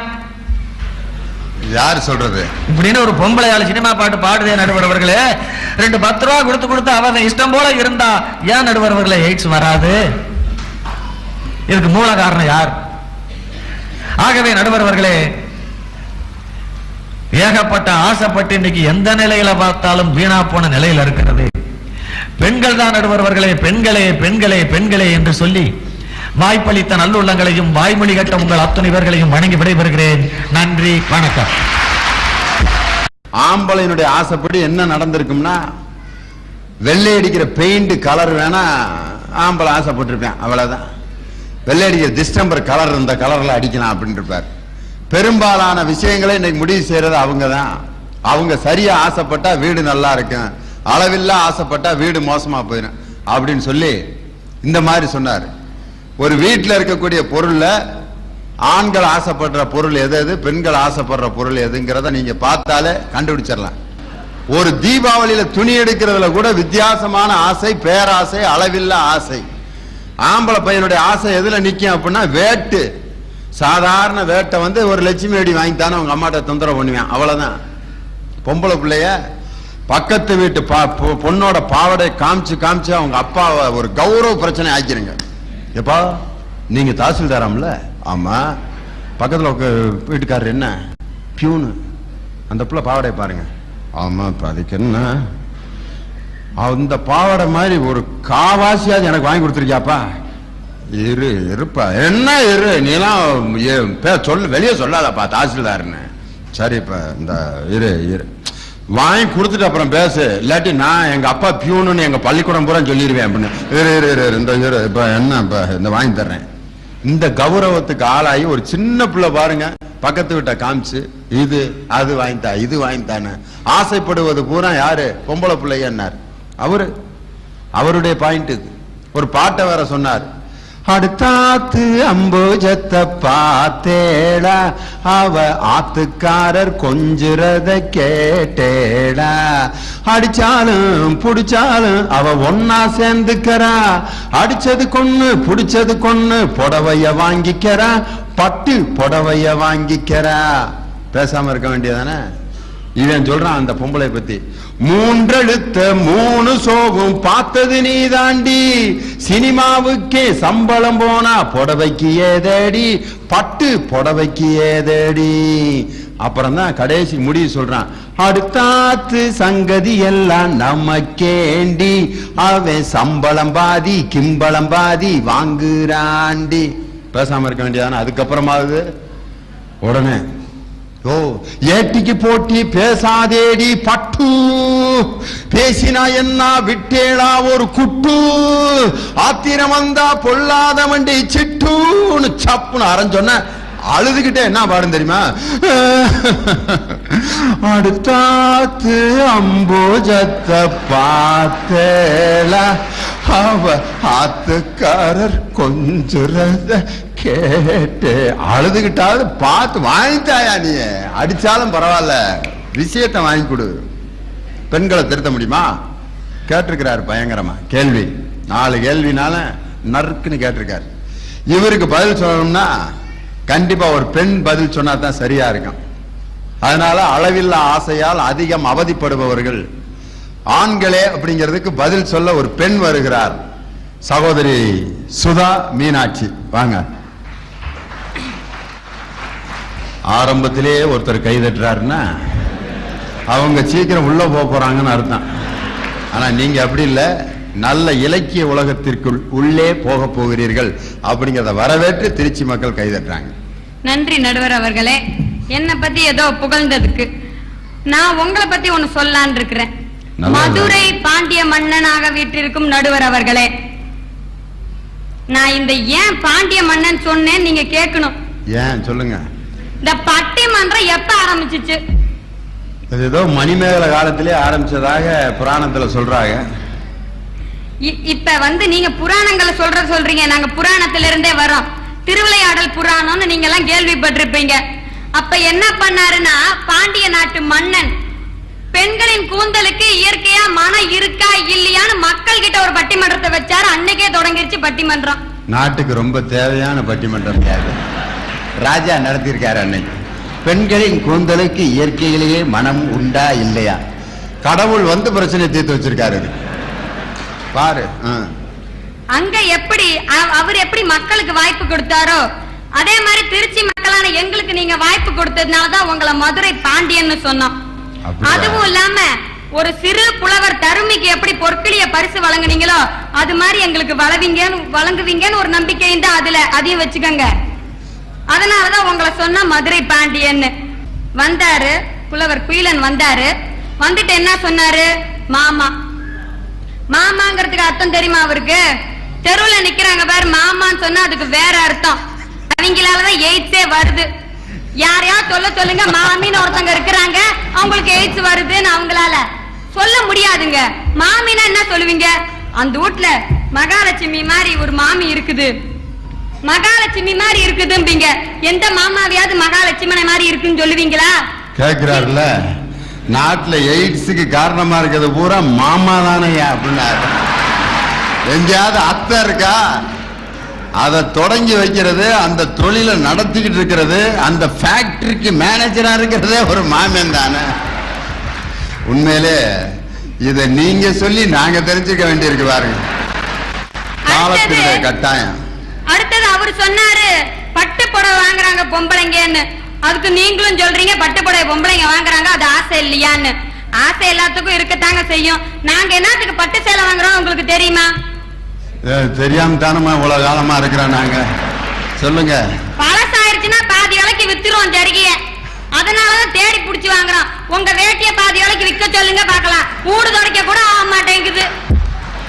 அப்புறம் நீங்க எங்கேயா செலக்ஷன் பண்றதுக்கு நேரம்? புது வேட்டியவே வாங்க மாட்டேங்கிறாங்களே, அப்புறம் அது பழசானது பிற்பாடு அதை எதை வாங்குவோம்? அதான் வீடு துடைக்கன்னு சொல்லிட்டீங்கல்ல. பெரும்பாலும் வீட்டுல அடுப்பு துணியா இருக்கிறது பூரா எதுன்னு வரீங்களா? வேட்டி தான். அதுக்கப்புறம் இவர் இன்னொன்னு சொன்னார், நான் அவருக்கு மறுப்பு தெரிவிக்கிறேன்னு சொல்லிட்டீங்கல்ல, எல்லாரும் எதிர்பார்ப்பாங்களே இந்த புள்ள என்ன மறுப்பு சொல்ல போகுதுன்னு. டயானா சார்லஸோட இருந்திருந்தா வம்பு வந்திருக்காது அப்படி எதையோ கதையை விட்டாரு. இந்த மனுஷன் தமிழ்நாட்டுல பட்டிமன்றத்துல பேசுறாரா இங்கிலாந்துல பேசுறாரா? அவங்க கலாச்சாரம் என்ன, நம்ம கலாச்சாரம் என்ன? தமிழ்நாட்டு பொம்பளைங்களை பத்தி பேசியா ஏன் அடுத்தவங்க நாட்டுல நம்மளுக்கு கூட்டிட்டு வரீங்க? அப்புறம் எனது அருமை எனது அணிக்கு ஏதாவது பெருமை சேர்க்கணும். அவங்க சம்சாரத்தை பத்தி பேசினா வீட்டுல கஞ்சி கிடைக்காது. அதனாலதான் சும்மா ஒரு டயானாவை பேசி தப்பிச்சுக்கலான்ட்டு அவர் தப்பிச்சுட்டு வந்து உட்காந்துருக்காரு. விடுங்க மாட்டீங்க வேற. அதுக்கப்புறம் என் தண்ணியில ஏற்கனவே சொன்னாங்க ஆம்பளைங்க மோசம் போறதுக்குன்னா என்ன காரணம்னா குடின்னு. நானும் அதை ஒத்துக்கிறேங்க. எங்க ஊர்ல இப்படிதான் 6 மணிக்கு ஒரு 6 மணிக்கு மேல பாத்தீங்கன்னா ஒரு ஆள் மப்புளே திரிவாரு. நானும் போய் கேட்டேன், ஏங்க இப்படி 6 மணிக்கு மேல குடிச்சு சாவுறீங்களே, இது தேவையா? டிவியில பாருங்க காமிக்கிறாங்க, குடிக்கிறவன் எப்படி இருக்கிறான் தெரியுமா, உடல்லாம் நெளிஞ்சு போய் அப்படியே புழுவாட்டம் துடிக்கிறான். எப்ப நான் ஸ்டெடியா இருக்கேன்னு சொல்றானா அன்னைக்கு உழப்பாரான்னு அர்த்தம். அந்த மாதிரி எல்லாம் காட்டுறாங்களே, அது ஏங்க நீங்க குடிக்கிறீங்க நான் கேட்டேன். அதுக்கு அவரு சொல்றாரு, நான் கூட பார்த்தேன் ஒரு பேஸ்ட் விளம்பரத்தை நானும் பார்த்தேன். அந்த பேஸ்ட் தேய்ச்சிட்டு கும்பல நிக்கிற பயல மேடை ஆடுற பொம்பளை கூப்பிட்டு ஆட வைக்குது. நான் அந்த பேஸ்ட வாங்கி தேய்ச்சிட்டு கும்பலா நிக்கிற ஒரு பொம்பளை என்ன கூப்பிட மாட்டேங்குது. பூரா பொய்யா காட்டுறாங்க. அத நீ பாத்துட்டு எதுவும் சொல்லாதங்கிறாரு. குடிக்க அவர் ஒரு அர்த்தம் கண்டுபிடிச்சிருக்கிறாரு பாருங்க. அததான் நாங்க சொல்றோம், இந்த குடிய வச்சுட்டு ஏதாவது நாளைக்கு நாங்க சொன்னோம்ல பட்டுப்படைய நாளைக்கு விப்போயா, நீங்க விப்பீங்களா? உங்களை எதுவுமே உங்களையே விற்க முடியாது. குடிச்சு எல்லா பாட்டும் கலந்துருந்துச்சுன்னா எவன் கேட்பான் உங்களை? உண்மையிலே ஒரு நல்ல தத்துவத்தை சொன்னீங்கம்மா. உங்களை விற்க முடியுமா? என்னைய விற்க முடியுமா? எவனா முக்கா தொட்டுக்கு வாங்குவானா? ஒன்னைய வித்தா என்னத்துக்காக சொல்லி யோசனை பண்ணி பாரு. சொந்த உன் பிள்ளைய வாங்குவானா போலாத ஒன்னைய? உண்மையிலே பாருங்க, ஆம்பளை எவ்வளவு வேஸ்டா போய் கிடக்குறோம் பாருங்க. அதுக்கப்புறம் சிகரெட். இந்த சிகரெட் எப்படின்னா, தயவுசெய்து இளைஞர் எல்லாம் கோச்சுக்காதீங்க. இந்த சிகரெட் எப்படின்னா, கிளாஸ்ல வாத்தியார் பாடம் நடத்திட்டு இருப்பாரு, இளைஞர்களுக்கு சொல்றேன், பாடம் நடத்திட்டு இருப்பாரு. உடனே இவரு, டே மாம ரொம்ப கடிக்கிறான்டா மனுஷன், வாடா வெளியில போய் தம்முக்குமா அடிச்சிட்டு வரலாம், எவ்வளவு நேரம்டா அறுவையை தாங்கிறதுங்கிறான். கலாச்சாரம் அப்படி போயிட்டு இருக்கு. அததான் ஒட்டு கேட்ட நீ. நான் காலேஜில் படிக்கும் போதே அப்படி பேசுன மாதிரி எனக்கு பேசிருப்பாங்க, அவன் ஞாபகம் இல்லை. ஆனா நீங்க ஒரு ஜென்ஸ் காலேஜில் நடக்கிற விஷயத்தை இவ்வளவு கிளீனா, வா மாமா போலாமா, அந்த ஸ்லாங் மாறாம பேசுறாங்க. உண்மையிலே பயங்கரமான ஆள்.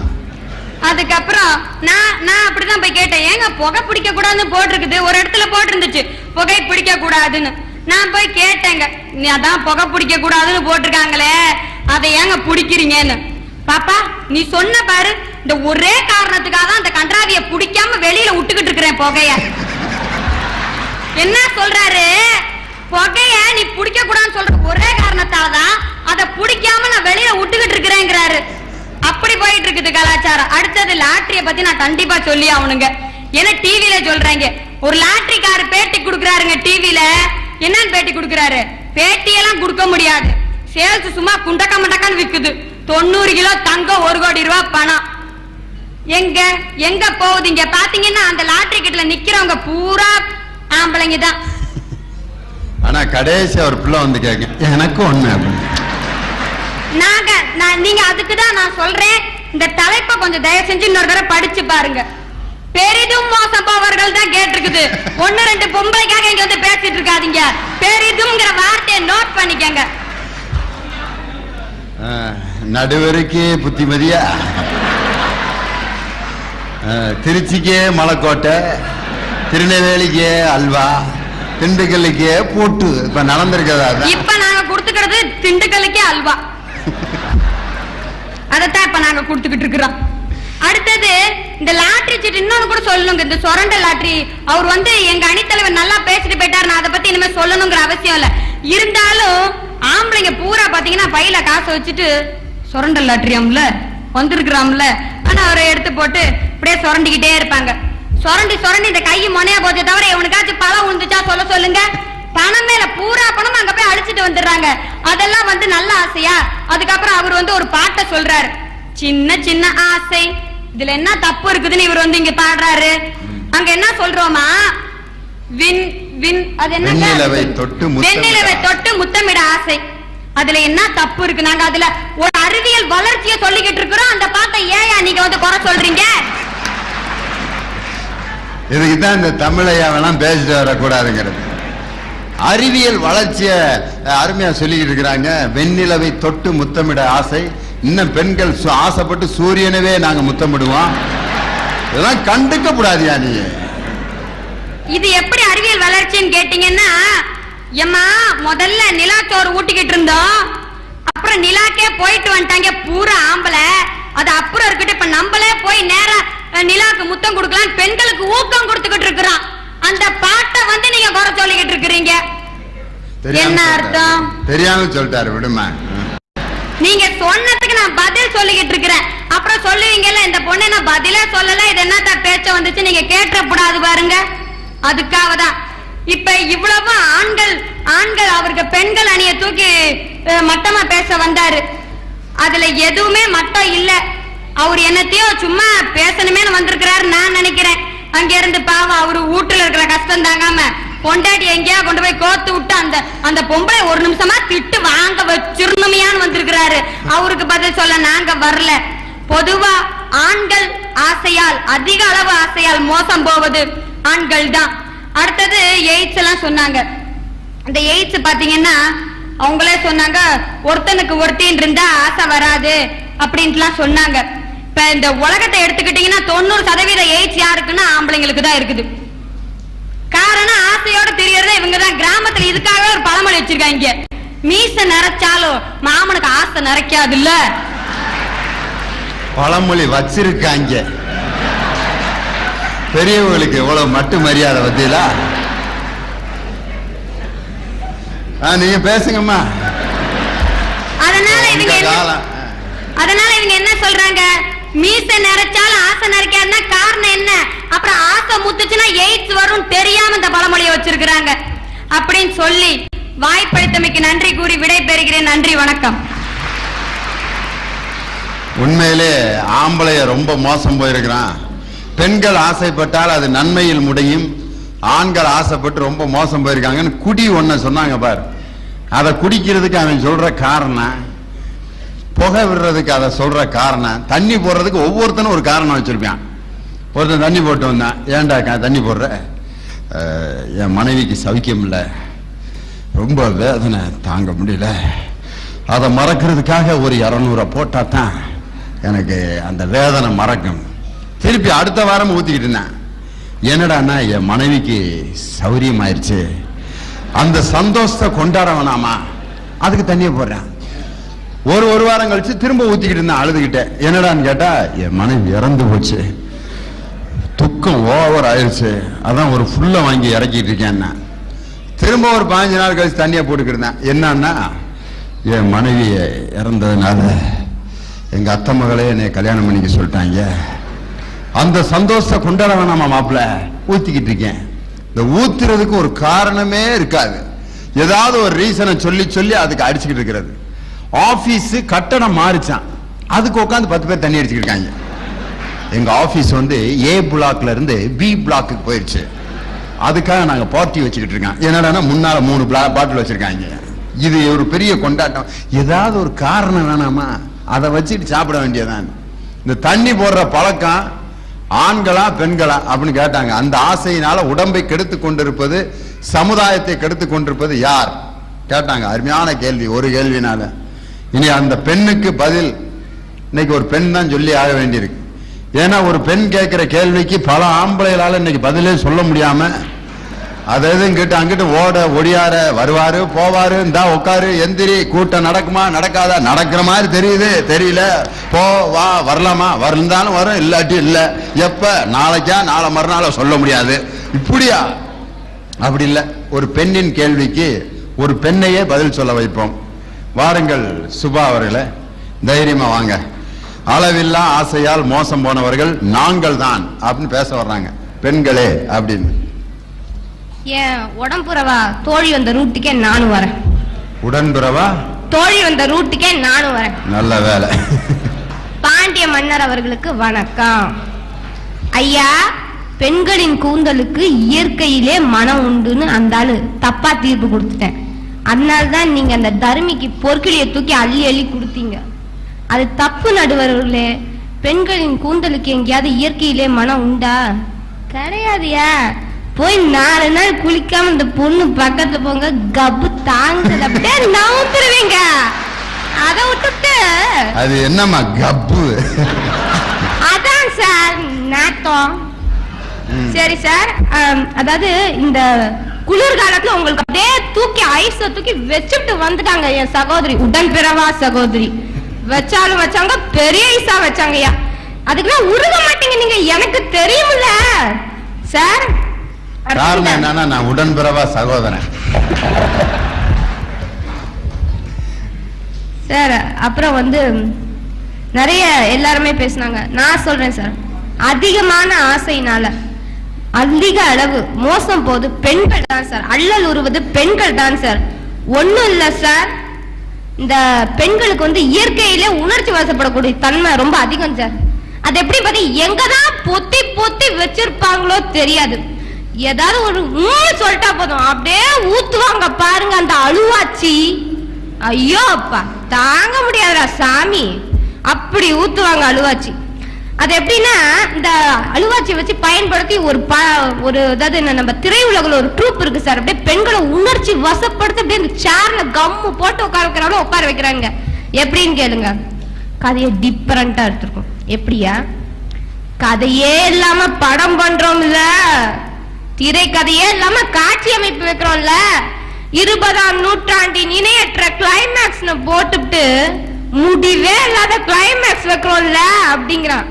உடனே அதுக்கு அந்த நிருபர் சொல்றாரு, பேட்டி இருக்கிற நிருபர், இதெல்லாம் பெருசு இல்ல சார், அத மக்களே இல்லாம ஓட்டணும்னு நினைக்கிறீங்க பாருங்க, அதுதான் பெருசுங்கிறான்.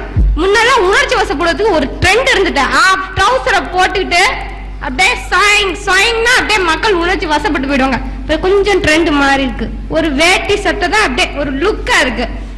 அடுத்தது புராணத்துல எங்க அணித்தலைவர் முதலியே சொல்லிட்டு போயிட்டாரு, கூனி சீத்தையினுடைய ஆசையினால் தான் அல்லறுற்றார்கள்னு. அடுத்தது நான் வரேன் சார், ஃபைனான்ஸ். ஒரு வீட்டுல சாதாரண வீட்டுல ஏழ்றையாக்குது யாரு சார்? ஏழ்றையாக்குறது வீட்டை ஏழ்றையா? ஏழ்ரை நான் என்னத்த சொல்ல, நான் பாட்டுக்கு இங்க பெண்கள் தான் சொல்லி நான் கஞ்சி இல்லாம அவதிப்பட முடியாது. பெரும்பாலும் வீட்டுல ஏழ்ரை உருவாகிறது, சனியை உருவாகிறது, கஷ்டம் உருவாகிறது பெண்களால தான் அப்படின்ட்டு சொல்லிக்கிட்டு இருக்கிறாங்க. தைரியமா சொல்லுங்க சார், உண்மையா சொல்ல தைரியம் வேணும் சார். உங்களுக்கு இல்லனா நாங்க எங்க தீர்ப்பை எப்ப சொல்லணும், எப்படி சொல்லணும், எங்க சொல்லணும் கரெக்ட சொல்லுவா சார். ஏழ்றையாக்குறது வீட்டுல அம்மா தான் பெரும்பாலும். இங்க ஒரு ஐயன் வீட்டை ஏழ்றையாக்கிட்டு இருக்காரு, பொண்டாட்டிய கும்மு கும்மு கும்மு கும்முன்னு குத்துறாரியா, கோழிக்கறி போட்டே என்ன குரங்காட்டம் ஆக்கிட்டியேடிங்கிறார். இந்த கோழிக்கறி சமாச்சாரம் என்னன்னு கேளுங்க. இந்த அம்மா என்ன பண்ணிருக்கு, வீட்டுல ஐயன் தர பணத்தை 100 ரூபாய் செலவுக்கு கொடுத்த அதை 200 கணக்கு காட்டி 100 முந்தானையில முடிஞ்சு வச்சு பக்கத்து வீட்டு பங்கஜத்துக்கிட்ட கொடுத்து ஒரு சீட்டு பைனான்ஸ்ல போட சொல்லியிருக்கு. அந்த ஆள் என்ன பண்ணிருக்கேன், வாரம் ஒரு கோழிக்கறியா, காய்கறி கொடுத்தது போச்சு, கேக்கு கொடுத்தது போச்சு, இங்க கோழிக்கறி கொடுக்க வரோம் நாங்க. வாரம் கோழிக்கறிய போட்டு போட்டு அந்த ஐயன் வாய அடைச்சிட்டாங்க. இந்த அந்த ஆளு எங்க அணித்தலைவர் சொன்னாப்ல, குழைக்காமே போட்டா என் நாமமும் பட்டையும் ஓடியே போயிட்டான் பணத்தை வாங்கிட்டு. என்னமா சம்பந்தம் இல்லாம ஒண்ணு சொல்றீங்களா? ஐயங்கார் வீட்டுல கோழிக்கறிங்கிறீங்களே. அடுத்தது இந்த புடவை கலெக்ஷனுக்கு போயிருக்கீங்களா சார்? உங்களுக்கு கல்யாணம் ஆயிடுச்சா? நல்லா கேட்டியா ஒரு கேள்வி. நான் தான் பயந்து நடிங்கிட்டு இருக்கிறத பார்த்தாலே தெரியலையா? சரி சார், இல்ல முதல்ல உங்களுக்கு பிள்ளைங்க இருக்கான்னு கேட்ட தப்பா எடுத்துப்பாங்களே 4 பேரு, அதுக்காக இந்த கேள்வியை முதல்ல வச்சேன். உங்களுக்கு கல்யாணம் எத்தனை குழந்தை சார்? ஒரே ஒரு பொண்ணு தாமா. அந்த பாப்பா கூட கவுன் எடுக்க கடைக்கு போயிருக்கீங்களா? அந்த வகுத்தறிச்சல நான் எங்க போய் சொல்ல, ஏன் சொல்ல. சரி சார், அந்த பாப்பாக்கு கவுன் எடுக்க போகும்போது அவர் சொல்வாரு, பாப்பா இந்த கவுனை போட்டேன்னா நீ சும்மா சிக்குன்னு இருப்ப, அழகா இருப்ப, ஸ்மார்ட்டா இருப்ப அப்படின்பாரு. இதே இந்த அம்மா அந்த புடவை கலெக்ஷன் பாப்பீங்க நீங்க. உடனே என்னடி வா உள்ள புடவை கலெக்ஷன், நீங்க என்ன பொண்டாட்டிக்கு ஆசையா வரும், வருஷத்துல ஒரு நாள் வரும், ஒரு புடவை எடுத்து கொடுக்கலாமேன்னு நினைப்புல உள்ள கூட்டிட்டு போலாமே. அங்க போனோடனே முதல்ல போட்டுமா ரம்பா சாரி, ரம்பா இன்னைக்காவது சாரி கட்டி நீங்களும் நானும் பாத்துருக்கோமா? எப்பயோ கட்டின மாதிரி ஞாபகம். கனவுல கட்டுவாங்க, கனவுல எல்லாரும் தான் என்னென்னமோ கட்டுறாங்களே. ரம்பா சாரி கட்டி பார்த்தது இல்ல சார். நீங்க ஒண்ணு என்ன பண்ணுவீங்க, ஒண்ணு வாங்கி கடி, என்ன ரம்பா சாரின்னு பார்த்தோன்னா உங்களுக்கு தான் கிக்கு வந்துருமே, எங்கேருந்து வருதுன்னே தெரியாது, வந்துரும். ஐயா வாங்கி கடி ஒன்னே அந்த ஆள் சொல்லுவாரு, ரம்பா சாரிமா சூப்பரா இருக்கும் பாரு. ஒன்னே நான் கேக்குறேன், இந்த ரம்பா சாரின்னு போட்டு விற்கிறாங்களா உங்ககிட்ட கேக்குறேன், இது என்ன ரம்பா சாரி கட்டிக்கிட்டு வந்த உடனே ஃபேன் காத்தே இல்லாம அது மட்டும் மேல பறக்குமாக்கும் சாயங் சாயங்னு பேர் வைக்கிறோம் பாரியா ரம்பா சாரி. இந்த ரம்பா எங்க தெரியுமா யூஸ் பண்றோம்? பாப்பாக்கு கவுன் வாங்குறோம்ல அந்த இடத்துல, பாப்பா இந்த கவுனை நீ போட்டேன்னா சும்மா ரம்பா மாதிரி சிக்குன்னு அழகா இருப்பேன்னா அதுல ஒரு நியாயம் இருக்கு. அதோட அந்த அம்மாக்கு சாரி கட்டுறதுல யூஸ் பண்றாயா. அடுத்தது எங்களுக்கு புடவை மீதும் நகம் மீது மட்டும்தான் ஆசைப்பட தெரியும்னு சொன்னாங்க என்னோட உடன்பிறவா சகோதரி. நான் சொல்றேன், எனக்கு ஆட்சி மீதும் ஆட்சி கலைப்பு மீதும் அதை விட அறிக்கைகள் விடுவதன் மீதும் ஆசைகள் அதிகம் சார். நீங்க தான் அந்த ஆளா? ஆமா சார். இந்த அம்மா என்னோட உடன்பிறவா சகோதரி, நான் அந்த ஆளா இருக்கணும். திருப்பி அந்த ஏரியாவுக்கு தானமா போறீங்க, மறக்க முடியல. அப்படியே ஒட்டிக்கிச்சு சார் தமிழ் ரத்தத்தோடு ரத்தமா. அடுத்தது இந்த காலேஜ் பொண்ணுங்க இருக்கு பாத்தீங்களா, அதுங்க போடுற புளிப்பே தனியா. புளிப்பா? ஆமா, இந்த பீட்டர் விடுறது. பீட்டர்னா என்னன்னு தெரியுமா?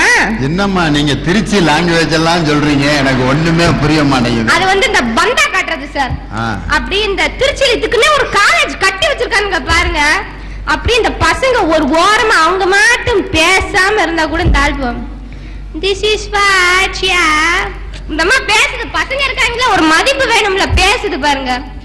யா என்னையா நீ காலேஜ்ல ஒண்ணுமே நினைக்கல, ஒரு style this I didn't know yeah அப்படிங்குது இந்த அம்மா. அடுத்தது நீங்க சொன்னீங்க இந்த டிக்கெட் போடுறது வந்து ஆண்கள் வந்து ஈஸியா புக் பண்ணிடுவாங்கன்னு, அதை விட பெண்கள் நாங்க ரொம்ப ஈஸியா புக் பண்ணிடுவோம் சார். உங்களை விட ஈஸியா. நீங்க இந்த பஸ்ஸுக்கு பின்னாடி தானே புக் பண்ணுவீங்க, நாங்க பஸ்ஸுக்குள்ள ஏரியா புக் பண்ணுவோம். சீட்டை நிமிஷத்துல புக் பண்ணிடுவோம். அடுத்தது இந்த லாட்டரி டிக்கெட்னு இந்த வந்தவங்க எல்லாருமே லாட்டரி லாட்டரி லாட்டரி லாட்டரின்னு லான்னு கத்திட்டு போறாங்க.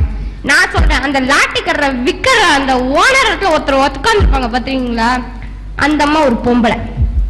அந்த லாட்டரி டிக்கெட்ல வித்துருக்கும் பாத்தீங்களா ஒரு போட்டோ, அது ஒரு பொம்பளை. இப்ப கடைகள்ல எல்லாம் உங்களை உட்கார வச்சா தானே வியாபாரம் ஓடுது. ஆம்பளை பூரா ஈயோ ஓட்டிக்கிட்டு உட்காந்துருக்கான், டக்குன்னு அந்த ஆளு முடிவு பண்ணிடுறான், கொண்டு வாடா டே கொண்டு வாடா அப்படின்ட்டு. சார் அடுத்து இந்த டிஸ்டம்பர் பத்தி நீங்க ஒண்ணு சொன்னீங்க, இந்த வீட்டுக்கு வந்து கலர் போறது மட்டும்தான் அந்த ஆளோட வேலையா இருக்கும். நான் சொல்றேன், அது கூட அந்த ஆள் கையில இல்ல, எல்லாம் எங்க கையில தான். நான் போடுனாதான் நீங்க போடணும் டிஸ்டம்பரை. அந்த மாதிரி இருக்கு சார் இன்னைக்கு ரேஞ்ச். எல்லாத்துல ஆசை வைக்கிறதே இல்ல, அளவில்லாத ஆசை. இப்ப நான் ஒரு கேள்வி கேட்கிறேம்மா, உனக்கு கல்யாணம் ஆயிடுச்சா? இல்ல சார். என்ன பாடுபட போறாரோ அவரை நினைச்சு இப்ப நான் ரொம்ப வேதனைப்படுறேன் சார். சொல்லுங்க. இந்த எல்லாத்தையும் இந்த புடவை நகைலாம் விட நம்பி மோசம் போறதை விட இந்த ஆண்களை நம்பி பெண்கள் மோசம் போறாங்க பாருங்க, அதை விட கொடுமை எதுவுமே இல்லை சார். வரேன் கண்ணே கண்மணியே பேசுறான் சார். காதலிக்கும் போது டைலாக், நீ இல்லாமல் நான் இல்லை, நீதான் என் உயிர், இதோ என் உடல் பொருள் ஆவி அத்தனையும் உனக்கே அப்படிங்கிறான். கூட்டிட்டு போறேன், வேலை முடிஞ்சோடனே கொண்டு வந்து விட்டுறேன். அவ்வளவுதான். இதெல்லாம் பழைய காலத்து வசனம் அம்மா, இவ்வளவு எங்க பேசுறாங்க இப்ப? பேசலாம் சார், அதுல ஒரு புது ட்ரெண்ட் வேணும்ல.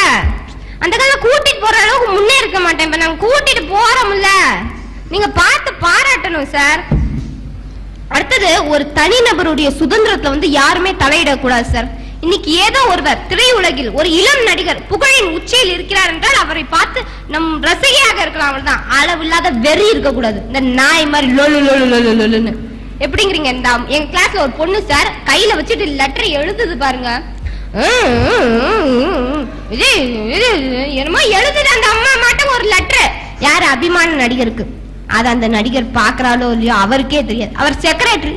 பின்னாடி இருக்கிற அட்ரஸ பார்த்து ஒரு தீப்பெட்டி சைஸ்க்கு தம்மா தூண்டு போட்டோம், அந்த ஆளோட போட்டோ அனுப்பி வைக்கிறாரு. உடனே வந்து அந்த அம்மா எங்க கிட்ட, பாருடி நான் வாங்கிட்டேன் ஒரு போட்டோ, ஒன்னால வாங்க முடியுமான்னு சவால் விடுது. எது எதுல சவால் வருதுன்னு விவஸ்தையே இல்லை சார். அதனால மீண்டும் ஒரு முறை சொல்லிக்கிறேன், நகையோ புடவையோ சிறு விஷயமோ பெரு விஷயமோ ஆட்சி கலைப்போ ஆட்சி மீது இருக்கிறதோ இல்ல அறிக்கை விடுறதோ சார், எல்லாத்துலயுமே அதிகமான அளவில் ஆசைப்பட்டு மோசம் போவது பெண்கள் தான் சார். அதுவும் ரொம்ப ரொம்ப அதிகமான ரேஞ்சுக்கு இன்டர்நேஷனல் லெவல்ல மோசம் போறது நாங்க தான் சார், வேற யாருமே கிடையாது. இன்டர்நேஷனல் லெவல்ல இன்னைக்கு எங்க பேர் பேசப்பட்டிருக்கு. என் பேர் என்னோட உடன்பிறவா சகோதரி பேரும் அந்த ரேஞ்சுக்கு நாங்க முன்னேறோம். நீங்க பாராட்டணுமையா. போயிட்டு வரேன் சார். வாய்ப்பு கொடுத்தமைக்கு நன்றி கூறி விடைபெறுகிறேன். 2 பாயிண்ட் ரொம்ப அருமையா சொன்னாங்க. உணர்ச்சி வசப்படுபவர்கள் பெண்கள். அந்த உணர்ச்சி வசப்படக்கூடிய தன்மையை பயன்படுத்தி கொண்டு ஆண்கள் அவர்களை ஆசை காட்டி ஆண்களால் மோசம் போன பெண்கள் எத்தனை பேர் இருக்கிறார்கள் அப்படின்னு இந்த பட்டிமன்றத்தினுடைய விவாதத்தை வேற பக்கம் திசை திருப்பி கொண்டு போயிருக்கிறாங்க. ஆண்களால் மோசம் போன பெண்கள் இதை எந்த வகையில சேர்க்கிறதுன்னு கேட்கணும். இதுக்கு பதில் சொல்லணும். இப்பொழுது ஆண்களே என்ற அணிக்கு நிறைவு பேச்சாளராக கவிஞர் கனலரசு. இந்த பட்டிமன்றத்தை ரசித்துக் கொண்டிருக்கின்ற தமிழக ரசிக பெருமக்கள் அனைவருக்கும் எனது வணக்கத்தினை தெரிவித்துக் கொள்கின்றேன். நடுவர் அவர்களே, எனக்கு முன்பு பேசிய என்னுடைய பேச்சாளர் சுதா அவர்கள் அங்கிருந்து பேசிய குயிலனுக்கு சரியான பதிலடி கொடுத்துட்டாங்க. இருந்தாலும் நான் அவரை விட போறதில்லை. இங்க வந்த உடனே சொன்னார், ஆற்றையும் பெருங்காற்றையும் நம்பலாம், ஆழகால விஷத்தை நம்பலாம், சீறி வரும் பாம்பை நம்பலாம், சிரித்து வரும் பெண்களை நம்ப கூடாது அப்படின்னு இங்க உட்கார்ந்து ஆண்களா நிறைய பேர் கைதட்ட ஆரம்பிச்சிட்டாங்க. நடுவர் அவர்களே, இப்ப அந்த கோயிலனை பார்த்து நான் ஒண்ணு கேட்கிறேன். சரியா? சிரித்து வர பெண்களை நம்பவே வேண்டாம். இந்த மேடையில உங்களுக்கு முன்னாடி ஒரு பாம்பை தூக்கி கொண்டாவது போடுறேன். எங்க நீ உட்கார்ந்திருப்பியா? பாம்பை நம்பலாம்னு சொன்னீங்கல்ல, ஒரு நல்ல பாம்பை கொண்டு வந்து மடியில போடுறாங்க. நம்பி படுக்க வைப்பீங்களா? இந்த உடம்புக்கு நல்ல பாம்பு வேறையாக்க மொன்ன பாம்பை போட்டாலே ஓடி போயிடுவார். இவரு கேட்கிறார் வேற, காற்றை நம்பலாம், பாம்பை நம்பலாம், யானையை நம்பலாம். யானை இவர் முன்னால இப்படி துதிக்க தூக்குனா என்னத்துக்காக? பெண்களை நம்பாது அப்படின்ற மாதிரி கொண்டு போய் போட்டாரு. இதெல்லாம் சும்மா பேச்சுக்கு நல்லா இருக்குமே ஒழிய வாழ்க்கைக்கு நல்லா இருக்குமா அப்படின்னு கேட்கிறாரு. அடுத்த நடுவர்களே, என்னுடைய அணித்தலைவர் குயினுடைய உடம்பை வச்சு ரொம்ப அருமையா சொன்னாரு. அவர் அதிகமா ஆசைப்பட்டதுனாலதான் இப்படி கழுத தேஞ்சு கட்டரவு மாதிரி இருக்காரு அப்படின்னாரு. அதுக்கு அவர் விளக்கம் கொடுக்கிறாராம், நான் ஆசைப்பட்டதுனால இல்லையா, என் பொண்டாட்டி அதை வாங்கி கொடுங்க இதை வாங்கி கொடுங்கன்னு நான் வாங்கி கொடுத்து மெலிஞ்ச உடம்புன்னு சொன்னாரு. நடுவர் அவர்களே, எனக்கு மட்டும்தான் இந்த ரகசியம் தெரியும். இருந்தாலும் நாங்க சொல்ல விரும்புறேன், அவருடைய பொண்டாட்டிக்கு வாங்கி கொடுக்கல. நடுவர் அவர்களே, அவருடைய பொண்டாட்டிக்கு 3 தங்கச்சி இருக்கிறாங்க. மச்சினிச்சி வாங்கி கொடுத்தே இப்படி உடம்பு போச்சு. நடுவர் அவர்களே, அதனாலதான் அவர் விரும்பி பாடுற பாட்டு என்ன தெரியுமா? மச்சினிச்சி வர்ற நேரம் மண் மணக்குது, மனசுக்குள்ள பஞ்சவர்ண கிளி பறக்குது. இந்த பாட்டை பாடியேதான் இப்படி உடம்பு மெலிஞ்சு போய் கிடக்குது. அடுத்து சொன்னார், பெண்கள் எப்படி ஆசைப்படுறாங்க. அதுக்கு சுதா ரொம்ப அருமையா விளக்கம் கொடுத்தாங்க. சுதா சின்ன சின்ன ஆசை. பெண்கள் ஆசைப்படுறது சின்ன சின்ன ஆசை, சிறகடிக்க ஆசை, முத்து போல ஆசை, வெண்ணிலையை தொட்டு முத்தமிட ஆசை அப்படின்னு சொல்லி ரொம்ப அருமையா சொன்னாங்க. அதுக்கு விளக்கமும் கொடுத்தாங்க. அறிவியல் ஆராய்ச்சியில நாங்க ஆசைப்படுறதுல என்னையா உங்களுக்கு கஷ்டம் அப்படின்னு விளக்கம் கொடுத்தாங்க. நடுவர் அவர்களே, நாங்க பெண்கள் சாதாரண சின்ன சின்ன விஷயங்கள் தான் ஆசைப்படுறோம், இதுல எதுவுமே இல்ல. ஆனா இந்த ஆம்பளைகள் எப்படி ஆசைப்படுறாங்க தெரியுமா? அடியே பொண்டாட்டி, வெள்ளோட்டம் வாயேண்டி, நீ இப்ப வராட்டி நான் வைப்பேன் வப்பாட்டியா. என்ன அழகான குரல் பத்தியில, அது வெண்பா ஸ்டைல்ல எழுதியிருக்காங்க. என்ன நடுவர்களே, நாங்கள் சின்ன சின்ன ஆசைக்கு ஆசைப்படுறோம். நீங்க எதுக்கு ஆசைப்படுறீங்க? பொண்டாட்டியை விட்டுட்டு நீ ஒப்பாடிட்ட போனா எய்ட்ஸ் நோய் ஏன் பரவாது? ஒரு அருமையான நாட்டுப்புற பாடல் வந்துச்சு. பெண்களை நீ எவ்வளவு கேவலமா எடை போடுற, எவ்வளவு மோசமா நீ பாடுற. ஒத்தருவா தாரே, ஒரு உணப்பு தட்டு தாரே, ஒத்துக்கிட்டு வாடி நம்ம ஓட பக்கம் போவோம். பாருங்க நடுவர்களே, ஒரு பெண்ணை 1 ரூபாய கொடுத்து கூப்பிடுறானே, இவ்வளவு மோசமான ஆசை உள்ளவர்கள் நாங்க இல்லைன்னு சொல்ல முடியுமா? அதுக்கு அந்த பொண்ணு சொல்றா, ஒத்த ரூபாய் வேணா, ஒரு உணப்பு தட்டும் வேணா, ஒத்துக்கிற மாட்டேன், நீ ஒதுங்கி நில்லு மாமோய். நீ 1 ரூபா கொடுத்து கூப்பிட்டாலும் சரி, 10 ரூபா கொடுத்து கூப்பிட்டாலும் சரி, 100 ரூபா கொடுத்து கூப்பிட்டாலும் சரி, நான் வரமாட்டேன். கடைசிலையும் பாடுற விடுறானா, அப்படியே படிப்படியா ஏத்திட்டு போற ரேட்டை. 5 ரூபா தாரே, ஒரு பதக்கம் சங்கிலியும் தாரே, 8 மணிக்கு மேல நீ வைக்கப்படப்புக்கு வாடி. அடுத்து கடைசியில பாடுறான் பாருங்க, சொத்து சுகம் தாரே, சாவி கொத்து தாரே, 10:30 மணிக்கு மேல நீ வெத்தலை காட்டுக்கு வாடி. ஆனா அவனுடைய ஆசையை பாருங்கள், பெண்ணுடைய ஆசையை பாருங்கள். டேய், நீ எது கொடுத்தாலும் வரமாட்டேன். முதல்ல நீங்க பாட்டுக்கு மொத்தமா இப்படி லெப்ட்ல கை காமிச்சா யாருன்னு சொல்லுங்க. நடுவர் அவர்களே, இவங்கதான் நடுவர் அவர்களே. பட்டிமன்ற உலகின் முடி சூடா மன்னன் நடுவர் அவர்களே. இதுல ஏதோ வில்லங்கம் இருக்க மாதிரி தெரியுதே. என்னை நேர வழுக்க மண்டனே வையா ஐயா. இலக்கிய தரமா திட்டுறாரா என்னைய. முடி சூடா மன்னன். இவரு என்கிட்ட படித்த மாணவரியா. நான் தான் கோதுமை மாவுல எப்படி அல்வா கிண்டி மற்றவர்களுக்கு 50 கிராமாக ஊட்டுவது அப்படின்னு நான் சொல்லி கொடுத்தேன். இன்னைக்கு எனக்கே அல்வாவா? நடுவர் அவர்களே, இப்பவாது அல்வானா பயப்படுறாங்க. ஒரு 6 மாசத்துக்கு முன்னாடி கேசரினாலே பயந்தாங்க நடுவர் அவர்களே. கேசரி போட்ட போடுதானே இந்த கதியாகி கிடக்குது. இது என்ன ஆகுதோ என்ன ஆக போகுதோ அப்படி போட்டதுனால இப்ப கேசரியை கிண்டி துண்டா உட்கார வச்சிருக்காங்க. அவர் இந்தியாவை கிண்டினாரு, இப்ப அவரை கிண்டி தனியா உட்கார வச்சிருக்காங்க. கிண்டுபவர்கள் கிண்டப்படுவார்கள். இதுதான், வேற ஒண்ணும் இல்லை. பேராசையால் பெரிதும் மோசம் போனவர்கள் பெண்களே என்று பேசிவிட்டு அமர்ந்திருக்கிற, சிங்கம் போல் அமர்ந்திருக்கிற வீரபாண்டிய கட்டபொம்மனின் ஒரே வாரிசு என்னுடைய அணித்தலைவர் கவிஞர் குயிலன் அவர்களே. வீரபாண்டிய கட்டபொம்மன் அணித்தலைவரை பாருங்க, வாரிசு அவரு. ஒரு பொருத்தமா புகழ வேணாமா ஐயா? ஏதாவது ஒரு அரண்மனையில ஈட்டி தூக்கிட்டு இருந்திருப்பாரு. வேற அதுக்கு மேல என்ன செய்ய முடியுத வச்சு? அவரோட பரம்பரை அவரு. சரி, ஏத்துக்கிற வேண்டியதான், என்ன செய்யறது? எதிரணியில் விட்டிருக்கிற அறிஞர் பெருமக்களே, என்னுடைய உயிரினும் மேலான ரசிக பெருமக்களே, அத்துணை பேருக்கும் என்னுடைய சுதந்திர தின வாழ்த்துக்கள். நடுவர் அவர்களே, ஆசனாலே அதுக்கு இலக்கணம் என்ன சொல்றாங்கன்னா பெண்ணுன்னு தான் சொல்றாங்க. இப்ப யாருக்கு துன்பம் வருதுன்னு பாருங்களேன். ஒரு பொருள் மேல நம்ம அதிகமா ஆசைப்பட்டோம்னா அந்த மனுஷனுக்கு அதனாலதான் துன்பம் வரும். நாட்டுல அதிகமா ஆசைப்படுறது பெண்கள், அதனாலதான் அவங்க துன்பப்படுறாங்க. இது இங்க இருக்கிற எல்லா பேத்துக்குமே தெரியும், உலகத்துல இருக்கிறவங்க அம்புட்டு பேத்துக்கும் தெரியும். அதை விட்டுட்டு இவர் இங்க வந்து நின்னுகிட்டு அதிகம் ஆசைப்படுபவர்கள் ஆண்கள் பால்ராஜ் ஐயா பேசிட்டு போனார். நடுவர் அவர்களே, இந்திய நாட்டினுடைய தேச தந்தைன்னு சொல்றோம் மகாத்மா காந்தி. அவர் வாழ்க்கையில நடந்த சோகம் பெரிய சோகம். சத்திய சோதனை படிச்சீங்கன்னா தெரியும். தென்னாப்பிரிக்காவுக்கு அவர் போயிட்டு வந்தார். போயிட்டு வரும்போது அங்க அவரு அந்த மக்களுக்காக பாடுபட்டதை பார்த்துட்டு அங்க இருந்தவங்க எல்லாம் சேர்ந்து ஒரு 125 பவுன் நகை எடுத்து அவர்கிட்ட கொடுத்தாங்க. இந்தாங்க வச்சுக்கங்கன்னாங்க. அவரு சொன்னாரு, இது எனக்கு கிடைச்சது கிடையாது, என்னுடைய சேவைக்கு கிடைச்சது, இங்க இருக்கிற ஏழை மக்களுக்கு நீங்க கொடுங்கன்னு சொல்லி அதை கொடுத்துட்டார். கஸ்தூரிபா அம்மா வந்து சொன்னாங்க, இல்ல இல்ல, இது நமக்கு கொடுத்த பணம், நமக்கு கொடுத்த சொத்து, நம்மட்டே இருக்கட்டும் சொன்னாங்க. அவரு சொன்னாரு, இல்ல இல்ல, பணத்து மேல நம்ம ஆசைப்படக்கூடாது, நகை மேல ஆசைப்படக்கூடாதுன்னு சொல்லி அங்க ஒரு 2 நாள் பஞ்சாயத்தே நடந்துச்சு. நடுவர் அவர்களே, தேச தந்தைக்கே நிலைமை எப்படின்னா சாதாரண குடிமக நிலைமையெல்லாம் நினைச்சு பாருங்க. சட்டையை கிழிச்சிட்டு தெரு தெருவா தெரிய வேண்டியதான். இன்னைக்கு ஆசைப்படுறது அளவில்லாத ஆசையெல்லாம் கிடையாது, சாதாரண ஆசையே பெண்கள் தான். உங்களுக்கு குடிய கெடுத்த கோவிந்தசாமி தெரியுமா? அப்படி ஒரு ஆள் இருக்காரு. இப்ப பேசிட்டு போய் உட்கார்ந்து இருக்காரு கவிஞர் கனகரசு, அவர் தான் குடிய கெடுத்த கோவிந்தசாமி. பரவாயில்ல, நல்ல பட்டம் வாங்கியிருக்காருயா. அவர் என்ன செஞ்சாருன்னு சொல்றேன் கேளுங்க. அவரும் அவரோட சேர்ந்த ஒரு 3 பேர் வெளிநாட்டுக்கு போனாங்க. வெளிநாட்டுக்கு போய் ஒரு ஹோட்டல்ல தங்கலான்னு பார்த்தாங்க, எங்கேயுமே ரூம் கிடைக்கல. ஒரே ஒரு மாடியில 175வது மாடியில ஒரு ரூம் கிடைச்சிச்சு. அந்த ஹோட்டல் மேனேஜர் சாவியை கையில கொடுக்கறப்பே சொல்லிட்டான், சீக்கிரம் போயிட்டு 10 மணிக்குள்ள வந்துருங்க, 10 மணிக்கு மேல வந்தீங்கன்னா லிப்ட க்ளோஸ் பண்ணிடுவேன்னா. இது வேகமா சுத்திட்டு ஊத்திட்டு படுத்துருச்சுங்க. திரும்பி வர நேரம் ஆயிடுச்சு. வர்றப்ப 12 மணி ஆயிடுச்சு. மேனேஜர்ட்ட லிப்ட கொஞ்சம் திறந்து விடுங்க, மேல போகணும்னாங்க. அவன் சொன்னாதான் இஷ்டம்னா படியில ஏறி மேல போனாங்க. வேற வழியே இல்லை, ஏற்கனவே மப்பு வேற. படியில ஏறி மேல போலான்னு 3 பேரும் போயிட்டே இருந்துச்சுங்க. பாதி தூரம் அப்படியே களைப்பு தெரியாம இருக்கிறதுக்காக ஆளுக்கு ஒரு கதை சொல்லலான்னு கதை சொல்லிட்டே மேல போச்சுங்க. பாதி தூரம் போனோன்னு பார்த்தா 2 பேர் தான் கதை சொல்லிட்டே வந்தான். ஒருத்தர் அமைதியா வந்தான். அவன்கிட்ட கேட்டாங்க, நீ ஏன்டா சோகமா இருக்கன்னா? என் சோகத்தை நான் மேல வந்தோன்னு சொல்றேன்னா.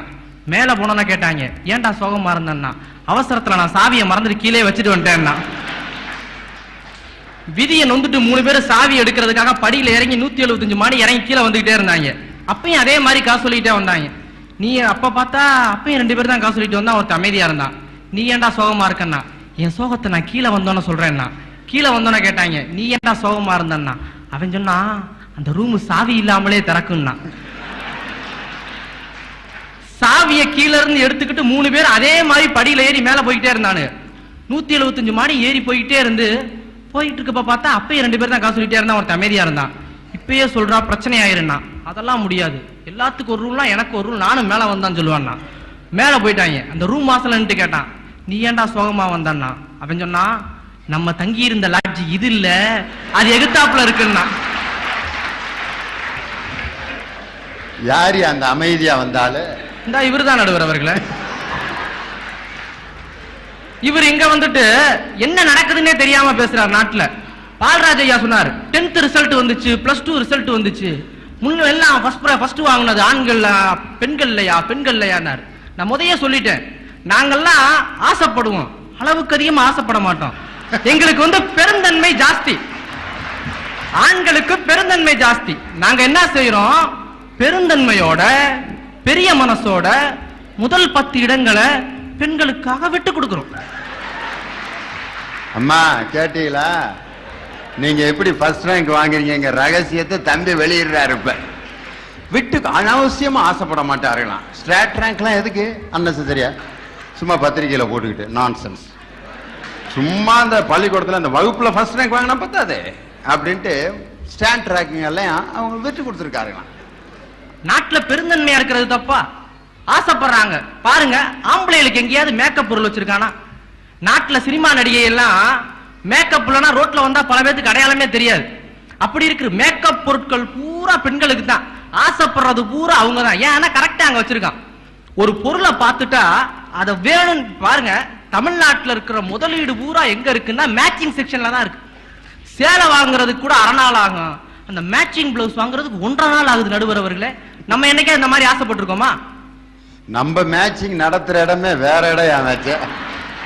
பிளவுஸ் கடையிலயா நடக்குது? நடுவர் அவர்களே, இந்த நான் சொன்னேன் அளவில்லாம ஆசைப்படுவாங்கன்னு. அவங்க ஆசை பூரா எதுல இருக்குன்னு பாருங்க. பகட்டுல இருக்கு, ஆடம்பரத்துல இருக்கும். டிவில ஒரு விளம்பரம் கூட போடுவான், பார்த்திருப்பீங்க நீங்க எல்லாம். நடுவர் அவர்களே, ஒரு 3 பொண்ணுங்க நின்றுகிட்டு இருக்கும். ஒரு பொண்ணு வந்து சொல்லும், கலா நீ ரொம்ப தின்னா குண்டாயிருவ, ஐ டோன்ட் கேர். ஒரு ஆம்பளை புத்திமதி சொல்றானே கேட்கவனா? ஐ ரொம்ப தின்னா குண்டாயிருவன்னா ஐ டோன்ட் கேர். இந்த தடவை நீ ஃபர்ஸ்ட் ரேங்க் வாங்க மாட்டேன்னு நினைக்கிறேன், ஐ டோன்ட் கேர். நடுவர் அவர்களே, ஃபர்ஸ்ட் ரேங்க் வாங்க மாட்டேன்னு சொல்றான், ஐ டோன்ட் கேர். அடுத்து சொல்றான் பாருங்க, உன் முகத்துல என்ன ஒரு பருவு? முகத்துல ஒரு பருவு வந்து இன்டர்நேஷனல் பிரச்சனையா? பெரிய இதாட்டம். நடுவர் அவர்களே, இதுக்காக ஒரு பாராளுமன்ற தீர்மானம் போட்டு விவாதம்லாம் நடத்துவாங்க போல இருக்கு. பாருங்க அவங்க ஆசை எங்க. முகத்துல ஒரு பருவு வந்தோம்னா அது மிகப்பெரிய ஒரு பிரச்சனை. ஃபர்ஸ்ட் ரேங்க் வாங்க மாட்டேன், வீணா போயிருவேன்னா அது ஒரு பிரச்சனை கிடையாது. பாருங்க நடுவர் அவர்களே, யார் அதிகமா ஆசைப்படுறாங்கன்னு. ஒரு பொருளை பார்த்தா உடனே அது எனக்கு கிடைக்கணும்னு நினைக்கிறது யாரு? பெண்ணு. உன்னை பார்த்துட்டா ஆஹா அவளுக்கு ஒண்ணு கிடைச்சிருக்கேன்னு பெருந்தன்மையெல்லாம் பட மாட்டாங்க, எனக்கு அது கிடைக்காதான் நினைப்பாங்க பெண்கள். அப்படிதான் புதுசா கல்யாணமான ஒரு ஜோடி வந்து தாஜ்மஹாலை பார்க்க போனாங்க. அந்த பொண்ணு அந்த வீட்டுக்காரன் கேட்டுச்சு, ஏங்க இந்த கட்டடம் இவ்வளவு அழகா இருக்கே, இதை யாரு கட்டினா, எதுக்கு கட்டினான்னா? அவன் சொன்னா, ஷாஜகான்ற மன்னன் அவன் மனைவி மும்தாஜ் மேல வச்சிருந்த ஆசையினால அவ செத்ததுக்கு அப்புறம் இந்த தாஜ்மஹாலை கட்டினான்னா. சும்மா இருக்க வேண்டியதானே? நீங்க தான் என் மேல இவ்வளவு பாசமா இருக்கீங்களே, நான் செத்தா எதை கட்டுவீங்கன்னா? அவன் சொன்னா, வேற என்ன உன் தங்கச்சியை கட்டுவேன்னா. ஏதோ அவனால முடிஞ்சே தானையா அவனால கட்ட முடியும். பளிங்குகள் இருந்தா அவன் தாஜ்மஹால் கட்ட மாட்டேன்னா சொல்றான். ஏதாங்கன்னா பக்கத்துல அவன் தங்கச்சி இருந்துச்சு கட்டிக்கிட்டான் விடு. நடுவர் அவர்களே, இந்த மாதிரிலாம் கேட்டா நாங்க போய் எங்க பதில் சொல்ல முடியும்? இலக்கியத்துல இருந்து சான்று சொன்னார். என்னமோ ஆண்கள் தான் நான் ஆசைப்படுறாங்கன்னு. நல்லா பார்க்கணும். மாதவியை பத்தி சொன்னார். மாதவியை பத்தி நல்லா தெரிஞ்சுட்டு பேசணும். மாதவிய கோவலம் கெட்டது காரணமே மாதவி தான். நடுவர்கள் என்ன நடந்துச்சு தெரியுமா? இந்த வைந்தவ மாலைய வச்சுக்கிட்டு இந்த ரோட்ல நின்னுகிட்டு, இந்த மாலையை யாருக்குவாவது வாங்குறதுக்கு வக்கு இருக்கான்னு கேட்டு அந்த அம்மா ரோட்ல நின்னு ஏலம் போட்டுச்சு. என்ன பண்ணுச்சு? ஆண்களுடைய உணர்வுகளை சுண்டி இழுக்குது. உனக்கு தில்லு இருந்தா வாங்கியா அப்படி இழுக்குது. நாங்கெல்லாம் ஏற்கனவே சொன்னோம் ரோசக்காரங்க. நாங்க ரோசக்காரங்க நடுவர் அவர்களே. கோவல நாங்களுக்குள்ள போய் அந்த மாலையை வாங்கலன்னா நம்ம ஆண் சமுதாயத்துக்கே அவமானம். நீ ரோசக்காரர் மாலையோட நிறுத்திருக்க வேண்டியதான ஐயா. வேற ஒண்ணும் இல்ல நடுவர் அவர்களே, மாலை வாங்கின சந்தோஷத்தை சும்மா போய் கொண்டாடினா, வேற ஒண்ணும் செய்யல. சந்தோஷத்தை கொண்டாடுறது தப்பா? அது கூட நடுவர் அவர்களே நாங்கெல்லாம் ஆசைப்படக்கூடாது. இத போய் தப்புன்னு பேசுறாரு. இந்த காலத்துல பாருங்க, அந்த காலத்துல மட்டும் இல்ல, இப்ப இருக்கிற பொண்ணுகளும் அப்படிதான் இருக்குதுங்க. ஒரு பையனை லவ் பண்ணுதுங்க, அதை விட இன்னொன்னு பெட்டரா கிடைச்சா உடனே அவன் அவ்வளவுதான் அடுத்ததுக்கு போயிருது. என்ன பாதிப்பு ஓவரா இருக்கும் போல இருக்க. இவங்க காலேஜ் கோஷ்டிகளை பூரா கூட்டி வந்துட்டார் போல இருக்கு. தம்பி சென்ட் ஜோசப்ஸ் காலேஜில் படிச்சுட்டு இருக்காரு. அங்க வாரு வகுத்தரிச்சு அது வாட்டுக்கு ஓடு வருது. இத பார்த்துதான் நடுவர் அவர்களே, இன்னைக்கு நடக்கிற நிலைமையை பத்தி ஒரு பையன் அழகா கவிதை எழுதினான். நான் சைக்கிளில் வந்தேன் ஹாய் என்றாள், ஹோண்டாவில் வந்தேன் டார்லிங் என்றாள், மாருதியில் வந்தேன் அத்தான் என்றாள், அத்தனையும் வாடகை என்றேன் சீ போடா என்றாள்.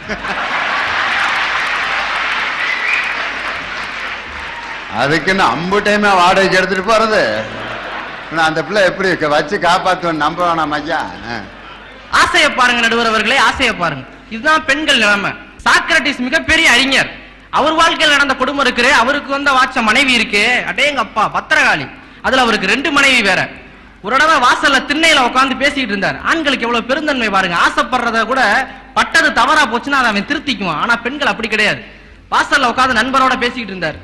இந்த அம்மா வீட்டுக்குள்ள வந்து இவர் வந்து ஏதோ வேலை பார்க்கணும்னு ஒரு முடிவு பண்ணிருச்சு. உள்ள இருந்து அப்படின்னுச்சு. அவர் கண்டுக்காம மாதிரியே உட்கார்ந்து இருந்தாரு. என்னென்னமோ சவுண்ட் எல்லாம் கொடுத்து பார்த்துச்சு. அவர் வரவே இல்லை. என்ன பண்ணுச்சு, வீட்டுல இருந்த பாத்திரத்தை பூரா உருட்டுச்சு. சத்தம் கேட்டுக்கிட்டே இருந்துச்சு. நண்பருக்கு ஒரு மாதிரி இருந்துச்சு. சரி கேட்க முடியாதுன்னு அமைதியா இருந்தார். பொறுத்து பார்த்துச்சு. அம்மா தாங்க முடியல. நேரா மொட்டை மாடி போச்சு. அங்க இருந்து ஒரு பெரிய அண்டா நிறைய தண்ணிய சைன்னு மேல ஊத்துச்சு. அவர் மேல இப்படியே பார்த்தாரு. அப்பயும் அவர் அமைதியாவே இருந்தார். கூட இருந்த நண்பர் கேட்டாரு, என்னங்க இரும சத்தம் கேட்டுச்சு, அப்புறம் பாத்திரம்லாம் உருள்ற சத்தம் கேட்டுச்சு, இப்ப தண்ணியே மேல இருந்து விழுகுதே என்னன்னு கேட்டார். சாக்ரட்டிஸ் ரொம்ப அமைதியா சொன்னாரு, இதெல்லாம் வாழ்க்கை நடைமுறைப்பா. இடி இடிச்சுச்சு, அப்புறம் மழை பெய்யுது. இடி இடிச்சு மழை பெய்யறதா உலக இயற்கையினார். இந்த பெருந்தன்மை பெண்களுக்கு இருக்கா நடுவர் அவர்களே? நீங்க ஜன்னல் எங்க பாத்துருக்கீங்க? ஜன்னல் இப்ப கட்டடத்துல பாத்துட்டு இருக்கேன். அங்கதான் பாத்திருக்கேன். இப்ப என்ன கேட்கிற கேள்வியை பார்த்தா எங்கேயோ கொண்டு போற மாதிரி தெரியுது. நடுவர் அவர்களே, இங்க பாருங்க, பெண்களுடைய ஆசைக்கு ஒரு எல்லை இல்லாம போச்சு. இன்னைக்கு இந்த ஜன்னல் ஜாக்கெட்டுக்கு வந்துருச்சு நடுவர் அவர்களே. பாருங்க, சட்டையில ஜன்னல் வச்சா கிறுக்கு பையன் சொல்லுவேன். நேத்து வரைக்கும் நல்லா இருந்தான் மனுஷன், இப்படி சட்டையை கிழிச்சுக்கிட்டு அலையிறானே அப்படின்னு. நம்ம தாய்மார்கள்லாம் என்ன நினைக்கிறாங்க, நகை புடவை எல்லாம் அவங்க அந்தஸ்தை காட்டக்கூடிய ஒரு பொருளா நினைக்கிறாங்க. பெரியார் ரொம்ப அழகா சொன்னார், இந்த காலத்து பெண்கள் புடவைகளையும் நகைகளையும் தாங்கள் அணிந்து கொள்ளக்கூடிய ஒரு அந்தஸ்தாக நினைக்கிறார்கள். அவர்கள் நடமாடும் கோட் ஸ்டாண்டுகளாக இருக்கிறார்கள். அழகா சொன்னார் நடுவர் அவர்களே. தந்தை பெரியார் சொன்னதை நம்ம சிந்திச்சு பார்க்கணும். ஒண்ணும் இல்ல, பழைய இலக்கியத்துக்கெல்லாம் வாங்க, இந்த சித்தர்கள்லாம் பாருங்க, முனிவர்கள்லாம் பாருங்களேன், எல்லாம் ஆம்பளைங்க தான். ஏன்னா 2 காரணம். ஒண்ணு, ஆம்பளைகளால தான் ஆசையை திறந்து இருக்க முடியும். 2வது, வீட்டுல பண்ண இம்சை தாங்க முடியல. அதனால வந்த கேஸ் அதுக பூரா. ஆசைப்படுவதும் அதனால் துன்பப்படுபவர்களும் அழிந்து போவர்களும் நிச்சயமாக ஆண்களை விட பெண்களே பெண்களே பெண்களே என்று சொல்லி வாய்ப்புக்கு நன்றி கூறி விடைபெறுகிறேன். வணக்கம். அளவில்லா ஆசையால் அதிகம் அவதிப்படுபவர்கள் ஆண்களா பெண்களாங்கிற கேள்விக்கு முடிவு சொல்ல வேண்டிய நேரம். இதுக்கு இப்ப உடனே நான் நீதிபதி தீர்ப்பு சொன்னா தான் என்னுடைய போஸ்ட் காப்பாற்றப்படும். இந்த தீர்ப்பை வரும் ஆகஸ்ட் 6ஆம் தேதிக்கு ஒத்தி வைக்கிறேன்னு சொன்னா எனக்கு அநேகமா இதுதான் ஃபைனல் நிகழ்ச்சியா இருக்கேன். ஏன்டா நாட்டில் எதை ஒத்தி வைக்கணும்னு ஒரு விவசாயே எல்லாம் போச்சு. சபாநாயகர் சட்டமன்றத்தை ஒத்தி வைக்கிறாரு, அவர் பாராளுமன்றத்தை ஒத்தி வச்சுக்கிட்டு இருக்காரு, நீ பட்டிமன்றத்தை ஒத்தி வச்சுக்கிட்டு இருக்கியா, ஏதோ ஒன்னையால முடிஞ்சது அப்படின்னு கேட்பீங்க. இது ஒத்தி வைக்கப்படுகின்ற தீர்ப்பு அல்ல. இது இங்கனையே பைசல் பண்ணி உடனே முடிவு சொல்ல வேண்டிய விஷயம். அது பட்டிமன்றத்துக்கு நாங்க போய் பல இடங்கள்ல பலவிதமான அனுபவிச்சிருக்கான். ஒரு குரூப் பட்டிமன்றத்துக்கு எங்களை புக் பண்ணி பயங்கரமான மேலதாளத்தோட கூட்டிட்டு போச்சுங்க. ஊர்ல போய் இறங்கணும்னா ஒரு பெரியவர் எங்களை வணக்கம் போட்டு, வாங்க தம்பி நீங்க தான் பட்டிமன்றம் பேச வந்தீங்களா அப்படின்னா, ஆமாங்கண்ணே அப்படின்னா. எங்க பிபின்னாரு. என்னது பிபியா? பிபி அது எதுக்கு அப்படின்னு. இது பட்டிமன்றத்துக்கு பிபி இல்லாம என்ன செய்வே அப்படின்னாரு. அது வருதுங்க பின்னால அப்படின்ட்டு. நான் வேற இப்படி ஆளு இழுத்து சீவிரிக்கவும் நாகசனம் ஊதுறேன்னு முடிவு பண்ணிட்டாரு. எங்க டான்ஸ் ஆடுற பிள்ளையெல்லாம் எங்கன்னாரு. அது ட்ரெயின்ல வருதுங்க முடியாத பிள்ளைய அப்படின்னு. அப்புறம் நீ எங்கேயா சால்ராவை கொண்டு வந்தியான்னு இவரை கேட்டாரு. வச்சிருக்கேங்க பாக்கெட்லன்ட்டாரு இவரு. ஏன்னா அது சின்ன பொருள் சொல்லி பொருளாம். இப்படி ஒரு ஊர்ல போய் ஏதோ டான்ஸ் ஆடுற பார்ட்டி நினைச்சு எங்களை பட்டிமன்றத்துக்கு புக் பண்ண போய் நாங்க அங்க போய் அந்த பெருசை ஜமாளிச்சு பேசிட்டு வந்துட்டோம் 2 மணி நேரம். அப்படிலாம் இல்ல.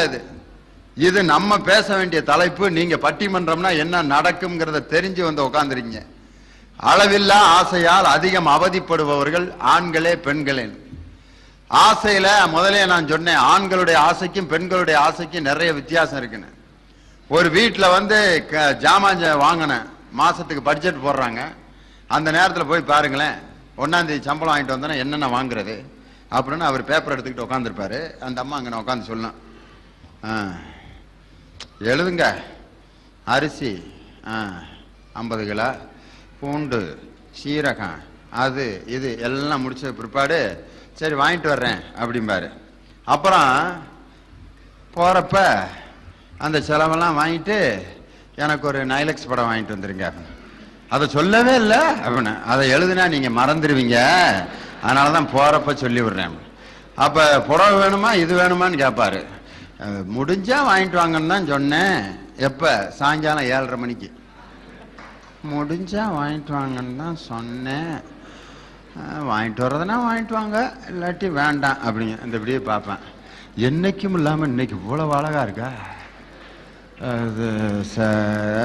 வாங்கிட்டு வரேன்ட்டு எந்த நேரத்துல தன்னுடைய ஆசையை சொல்லணும்னு ஒரு பெண்ணுக்கு தெரியும். பக்கத்து வீட்டுக்காரன் ஒரு பைக்கில் வந்தோன்னு அந்த அம்மா அப்படியே பார்க்க, பைக்கு பொருடி சைக்கிளவே இன்னும் ஓவரால் பண்ண முடியல, இங்க பாரு அது உட்காந்துட்டு இடுப்பை பிடிச்சிட்டு போறப்ப என்னால தாங்கவே முடியலைங்க.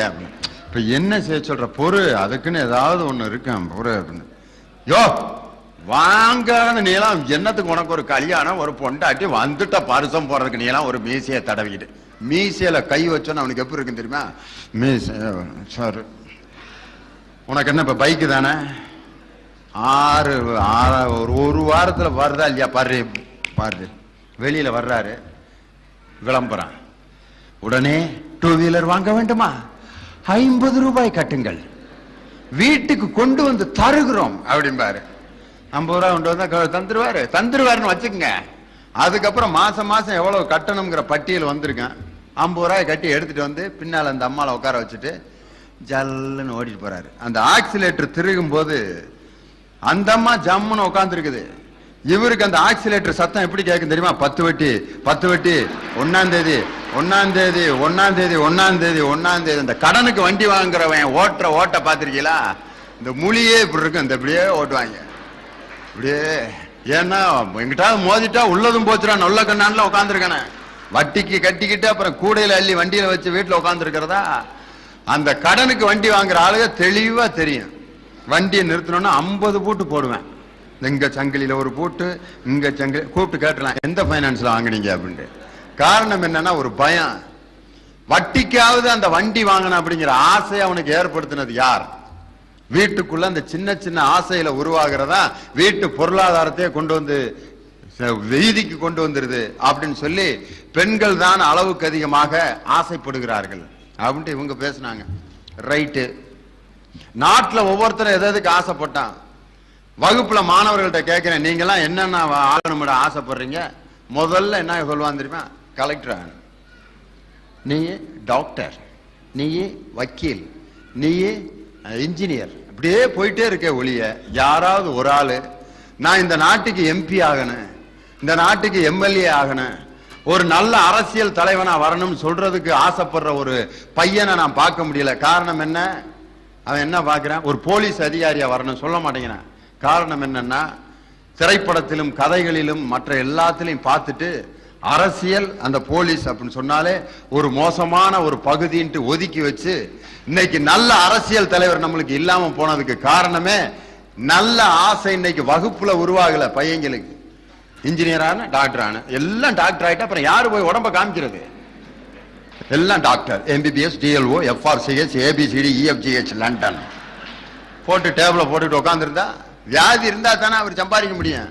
எல்லாம் டாக்டர், எல்லாம் இன்ஜினியர், எல்லாம் வக்கீல்லாம் எப்படி நல்ல அரசியல் தலைமையை இந்த நாட்டுக்கு கொண்டு வர்றதுக்கு இந்த வகுப்பு சூழ்நிலையில மாணவர்களுக்கு ஆசை உண்டாயிருக்குதா? யோசிக்க வேண்டிய விஷயம். இந்த ஆசை எவ்வளவுக்கு எவ்வளவு அதிகமாகிறதோ அவ்வளவுக்கு எவ்வளவு நாட்டுக்கு நல்லது. இன்னைக்கு இந்திய நாட்டினுடைய ரூபாய் எவ்வளவு கேவலமா போச்சு தெரியுமா? வெளிநாட்டுக்கு போனோம், ஆஸ்திரேலியாவுக்கு போனேன். ஆஸ்திரேலியால போனா அந்த சிட்னி நகரத்துல போய் அந்த இமிகிரேஷன் ஆபீசர்ட்ட நான் ஆங்கிலத்தில் பேசினேன். Sir, I am Leoni from Tamil Nadu. I have come here to give Tamil programs. அவர் இப்படியே பார்த்தாரு.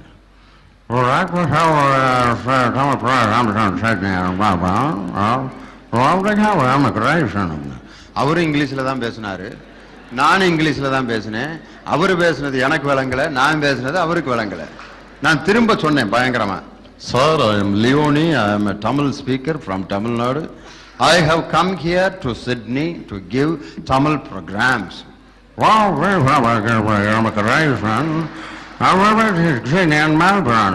என்னையாயோ என்னையா, எனக்கே இந்த கெதின்னா குப்பனும் சுப்பனும் முனியப்பனும் அங்க போனா என்ன பாடுபடுறது. அப்புறம் ஒரு ஐடியா பண்ணேன், இதே விஷயத்த அவரு பாணியிலே சொல்லி பார்ப்போம் அப்படின்னு.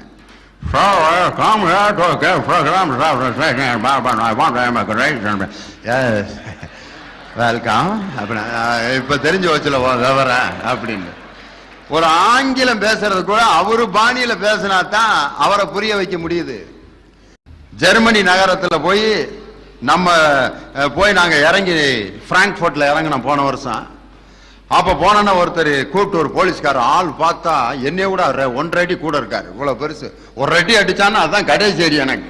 அப்படி இருக்காரு போலீஸ்காரர், ஜெர்மன் போலீஸ்காரர். கூப்பிட்டு போனார் என்னைய. கூட 5 பேர் பட்டிமன்றத்துக்கு வந்த ஆளுகள்லாம் ஏனே கை காமிச்சிரு, ஹி இஸ் த கேப்டன் அப்படின்ட்டு. சிக்கல் வரும்போது கேப்டன் நான் தான். கிளீனா எழுத்துட்டு போயிருச்சு உள்ள. Do you have any money? பணம் இருக்கா அப்படின்னு கேட்கிறாரு. Indian money. Indian money rubbish. தூக்கி போட்டான்.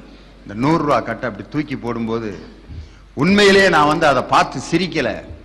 இந்தியாவினுடைய மானத்தையும் கௌரவத்தையும் அவன் கசக்கி தூக்கி போட்ட மாதிரி என் மனசு அப்படியே துடிச்சிச்சு. இந்த ரூபாயை அவன் எவ்வளவு கேவலமா தூக்கி போட்டான். இதை பார்க்கும்போது எனக்கு அன்னைக்கு வந்துச்சு வேகம். இந்த கோபம் இந்த ஆசை, இந்திய நாட்டினுடைய ரூபா உலகத்திலே நம்பர் 1 ரூபாயா வரணும்னு ஆசைப்பட வேண்டியது யார்? இந்திய நாட்டில் இருக்கக்கூடிய ஆண்களும் பெண்களும் வரணும். எப்படி வரும்? அதை கசக்கும் போது உண்மையிலே இந்திய நாட்டினுடைய மானமும் கௌரவமும் அந்தஸ்தும் கசக்கப்பட்டதை நான் உணர்ந்தேன். உண்மையிலேயே அந்த ஆசை எவ்வளவு அளவுக்கு அதிகமானாலும் நாட்டுக்கு நல்லது, உலகத்துக்கு நல்லது, நமக்கு நல்லது. இந்த ஆசையை நான் அளவில்லாத ஆசை, அந்த இடத்துக்கே நான் போகல. இப்ப நம்ம சொல்லக்கூடிய ஆசை என்னன்னா, ஆசையினால் ஏற்படக்கூடிய துன்பம். புத்தர் சொன்னாரே ஒரு ஆசை துன்பத்திற்கு காரணம் என்று ஆசைப்பட்டார் புத்தர். ஆசைப்படாதீர்கள் என்று எல்லோரையும் சொல்லி அப்படி ஆசை இல்லாத ஒரு உலகத்தை உருவாக்கணும்னு ஆசைப்பட்டார் புத்தர். அதனால ஆசை என்பது அந்த ஆசையை நான் சொல்லல, நல்லதை உருவாக்கக்கூடிய ஆசை. இப்ப நான் சொல்லிக்கிட்டு இருக்கிறது தீயதை உருவாக்கக்கூடிய ஆசையை பத்தி தான் பேசிட்டு இருக்கேன். பாரதியாருடைய ஆசையெல்லாம் தீமையான ஆசையா? மனதில் உறுதி வேண்டும், வாக்கினிலே இனிமை வேண்டும், நினைவு நல்லது வேண்டும், நெருங்கின பொருள் கைப்பட வேண்டும், கனவு மெய்ப்பட வேண்டும், கைவசமாவது விரைவில் வேண்டும் கேட்ட ஆசை பூராமே இந்த நாட்டுக்கு தேவையான ஆசை. அவர் ஆசைப்பட்டதெல்லாம் ஒண்ணு கூட அவருக்கு கிடைக்கல. அவர் இன்னொரு ஆசையும் வேற பட்டாரு, காணி நிலம் வேண்டும், பராசக்தி காணி நிலம் வேண்டும். கடைசிக்கு அவருக்கு 6 அடி நிலம் கூட கிடைக்கல. தென்னை மரம் வேணும், அது வேணும், இது வேணும்னு ஆசைப்பட்டார். அவருடைய ஆசைகள் 2 விதமான ஆசைகளையும் கலந்து ஆசைப்பட்டவர் பாரதி. வள்ளலாருடைய ஆசையை பாருங்க. நீங்க உங்களுக்கு என்ன சார் வேணும், என்னங்கய்யா வேணும்னு வள்ளலார்ட்ட கேட்டதுக்கு சொல்றாரு, பெருமையுடன் நினது திருமலரடி நினைக்கின்ற உத்தமர்தம் உறவு வேண்டும், உள்ளொன்று வைத்து புறம் ஒன்று பேசுவார் உறவு கலவாமை வேண்டும், மதி வேண்டும், நின் கருணை நிதி வேண்டும், கடைசியா சொல்றார் நோயற்ற வாழ்வு நான் வாழ வேண்டும். கடைசியா இது அவருடைய ஆசை. இன்னொரு கவிஞர், புத்தம் புது பூமி வேண்டும், நித்தம் ஒரு வானம் வேண்டும், தங்க மழை பெய்ய வேண்டும், தமிழில் குயில் பாட வேண்டும். இது அவருடைய ஆசை. கண்ணதாசனுடைய ஆசை, எல்லாரும் எல்லாமும் பெற வேண்டும், இங்கு இல்லாமை இல்லாத நிலை வேண்டும், வல்லான் பொருள் குவிக்கும் தனி உடைமை நீங்கி வர வேண்டும் திருநாட்டில் பொது உடைமை அப்படின்ட்டு கண்ணதாசனுடைய ஆசை. இந்த ஆசைகளை எல்லாம் இன்னைக்கு நான் கணக்கில் எடுத்துக்கிறல. எந்த ஆசையை பத்தி இன்னைக்கு நான் கணக்கில் எடுத்துக்கிறேன்? ஒருத்தன் முட்டை வியாபாரம் பண்ணிட்டு போனான், 2 முட்டையை கொண்டு போய் கடையில் கொடுத்தான், இதை வாங்கிக்கங்க. அவன் எப்படியே பார்த்துட்டு, அவ்வளவு நல்லா இல்லை, போட்டா உன் முகரைக்கு முட்டையா அரைஞ்சனா, என்னடா ஒருத்தையும் கூட வாங்க மாட்டேங்கிறீங்க, எப்படியாவது இதை வித்து ஆகணுமேன்னு சொல்லிட்டு ராத்திரி ஆயிடுச்சு. ஒரு வீட்டுல படுக்கிறதுக்கு இடம் கேட்டுட்டு முட்டையை அப்படி பக்கத்துல வச்சுட்டு தூங்கிட்டான். கனவு பெரிய முட்டை கடை வச்சிருக்கிற மாதிரி. அந்த முட்டையெல்லாம் வியாபாரமாய் போய் அப்படி சப்புல கொடுக்க முடியாம இவர் அப்படி திண்டாடிக்கிட்டு இருக்காரு. அந்த அடிக்க வந்தான் பத்தியா, அவன் வந்து ஒரு 5000 முட்டைகள் எனக்கு தர வேண்டும் போட்டா, நாயன் அவனை உதைக்கிறான் கனவுல. உதைச்ச உதையில முன்னால என்ன அடுக்கி வச்சிருந்துச்சுன்னா, அவன் எந்த வீட்டுல ஓசியில படுத்திருந்தானோ அவன் பானை செய்யறவன். அந்த பானை மண்பானை ஒரு 200 பானை அடுக்கி வச்சிருந்திருக்கான். போடான் நாயன் உதைச்சிருக்கான். 200 மண்பானை உடைஞ்சு இவன் தலைக்கு வச்சிருந்த முட்டை 5 உடைஞ்சு ஊரா அவனை அடிச்சு நாசமாயி தெருவுல பிச்சை எடுத்துக்கிட்டு நின்றுகிட்டு இருந்தான். யார் அந்த பய? காரணம் இது அளவில்லாத ஆசை. வீட்டுல படுத்திருக்கும் போது நான் அப்படி இருக்க போறேன் இப்படி இருக்க போறேன்னு சொல்லி தன் தகுதிக்கு மீறி ஆசைப்படுறதுனால அவன் இருக்கிறதையும் இழந்துட்டான். இதைத்தான் கிராமத்துல சொல்லுவான், உள்ளதும் போச்சுரா நொல்ல கண்ணான்னு. பழமொழி. நம்பால் பழமொழி வைக்காமையா இருக்கான். திருமணத்தை பத்தி என்ன நினைக்கிறான், அதுக்கு ஒரு கருத்து சொல்லுவாங்க. எல்லாரும் அந்த திருமணம் முடித்தவர்கள் அந்த கோட்டையை விட்டு வெளியே வர வேண்டும் என்றும், முடிக்காதவர்கள் அந்த கோட்டைக்குள் எப்படியாவது போக வேண்டும் என்று ஆசைப்படுகின்ற விசித்திரமான கோட்டை எது? திருமணம். திருமணம் முடிச்ச ஆளுகளை கேளுங்களேன், இப்படிதான் இருக்கு. எப்படி உங்க திருமண வாழ்க்கை? வேற பேச்சு பேசிய ஓ நல்ல பொண்ணுன்னாங்க, அதுதாயா எனக்கு இப்ப வேணாம், மதிக்க மாட்டேங்கிற ஐயா, பூரா அவளை நம்பித்தான் நான் வாழ்ந்துகிட்டு இருக்கேங்கிறாரு. இன்னொருத்தர் திருமணம் முடிச்சிங்களே எப்படி வாழ்க்கை? ஒண்ணுமில்லாதவளை கட்டி இந்த முனூண்டு குங்குமம் போட்டு கூட ஏன் மூஞ்சியை பார்த்துக்கிட்டு இருக்கா. இப்படி ஒரு வாழ்க்கை தேவையா? அவரு கல்யாணம் முடிக்காத பயலில கேளுங்க, கல்யாணம் முடிச்சவன் பூரா கஷ்டப்பட்டுக்கிட்டு இருக்கான்டா. போயாயோ போயா போயா. நான் இதுவரைக்கும் 10 பேர்த்துக்கிட்ட அப்ளிகேஷன் போட்டிருக்கேன், ஒண்ணு கூட சிக்க மாட்டேங்குது. இப்ப 11வது ரெடி பண்ணிக்கிட்டு இருக்கேங்கிறான். ஆசைப்படுறான். எப்படியாவது திருமணத்தை முடிச்சு அந்த வாழ்க்கையை அனுபவிக்கணும்னு ஆசைப்படுகின்ற ஒரு வித்தியாசமான கோட்டைக்கு பேர் தான் திருமணம். அந்த திருமணம் ஆசைன்னு சொல்ல முடியாது, இது அளவில்லா ஆசைன்னு சொல்ல முடியாது, நியாயமான ஆசை.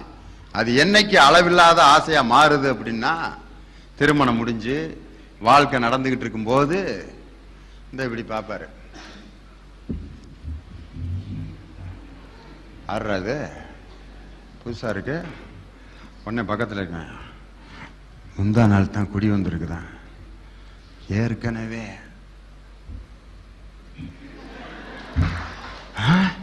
நம்ம ஏரியால எப்படா விட்டாங்க, அதனாலதான் விட்டுருக்காங்க. யாரு சொல்றான்?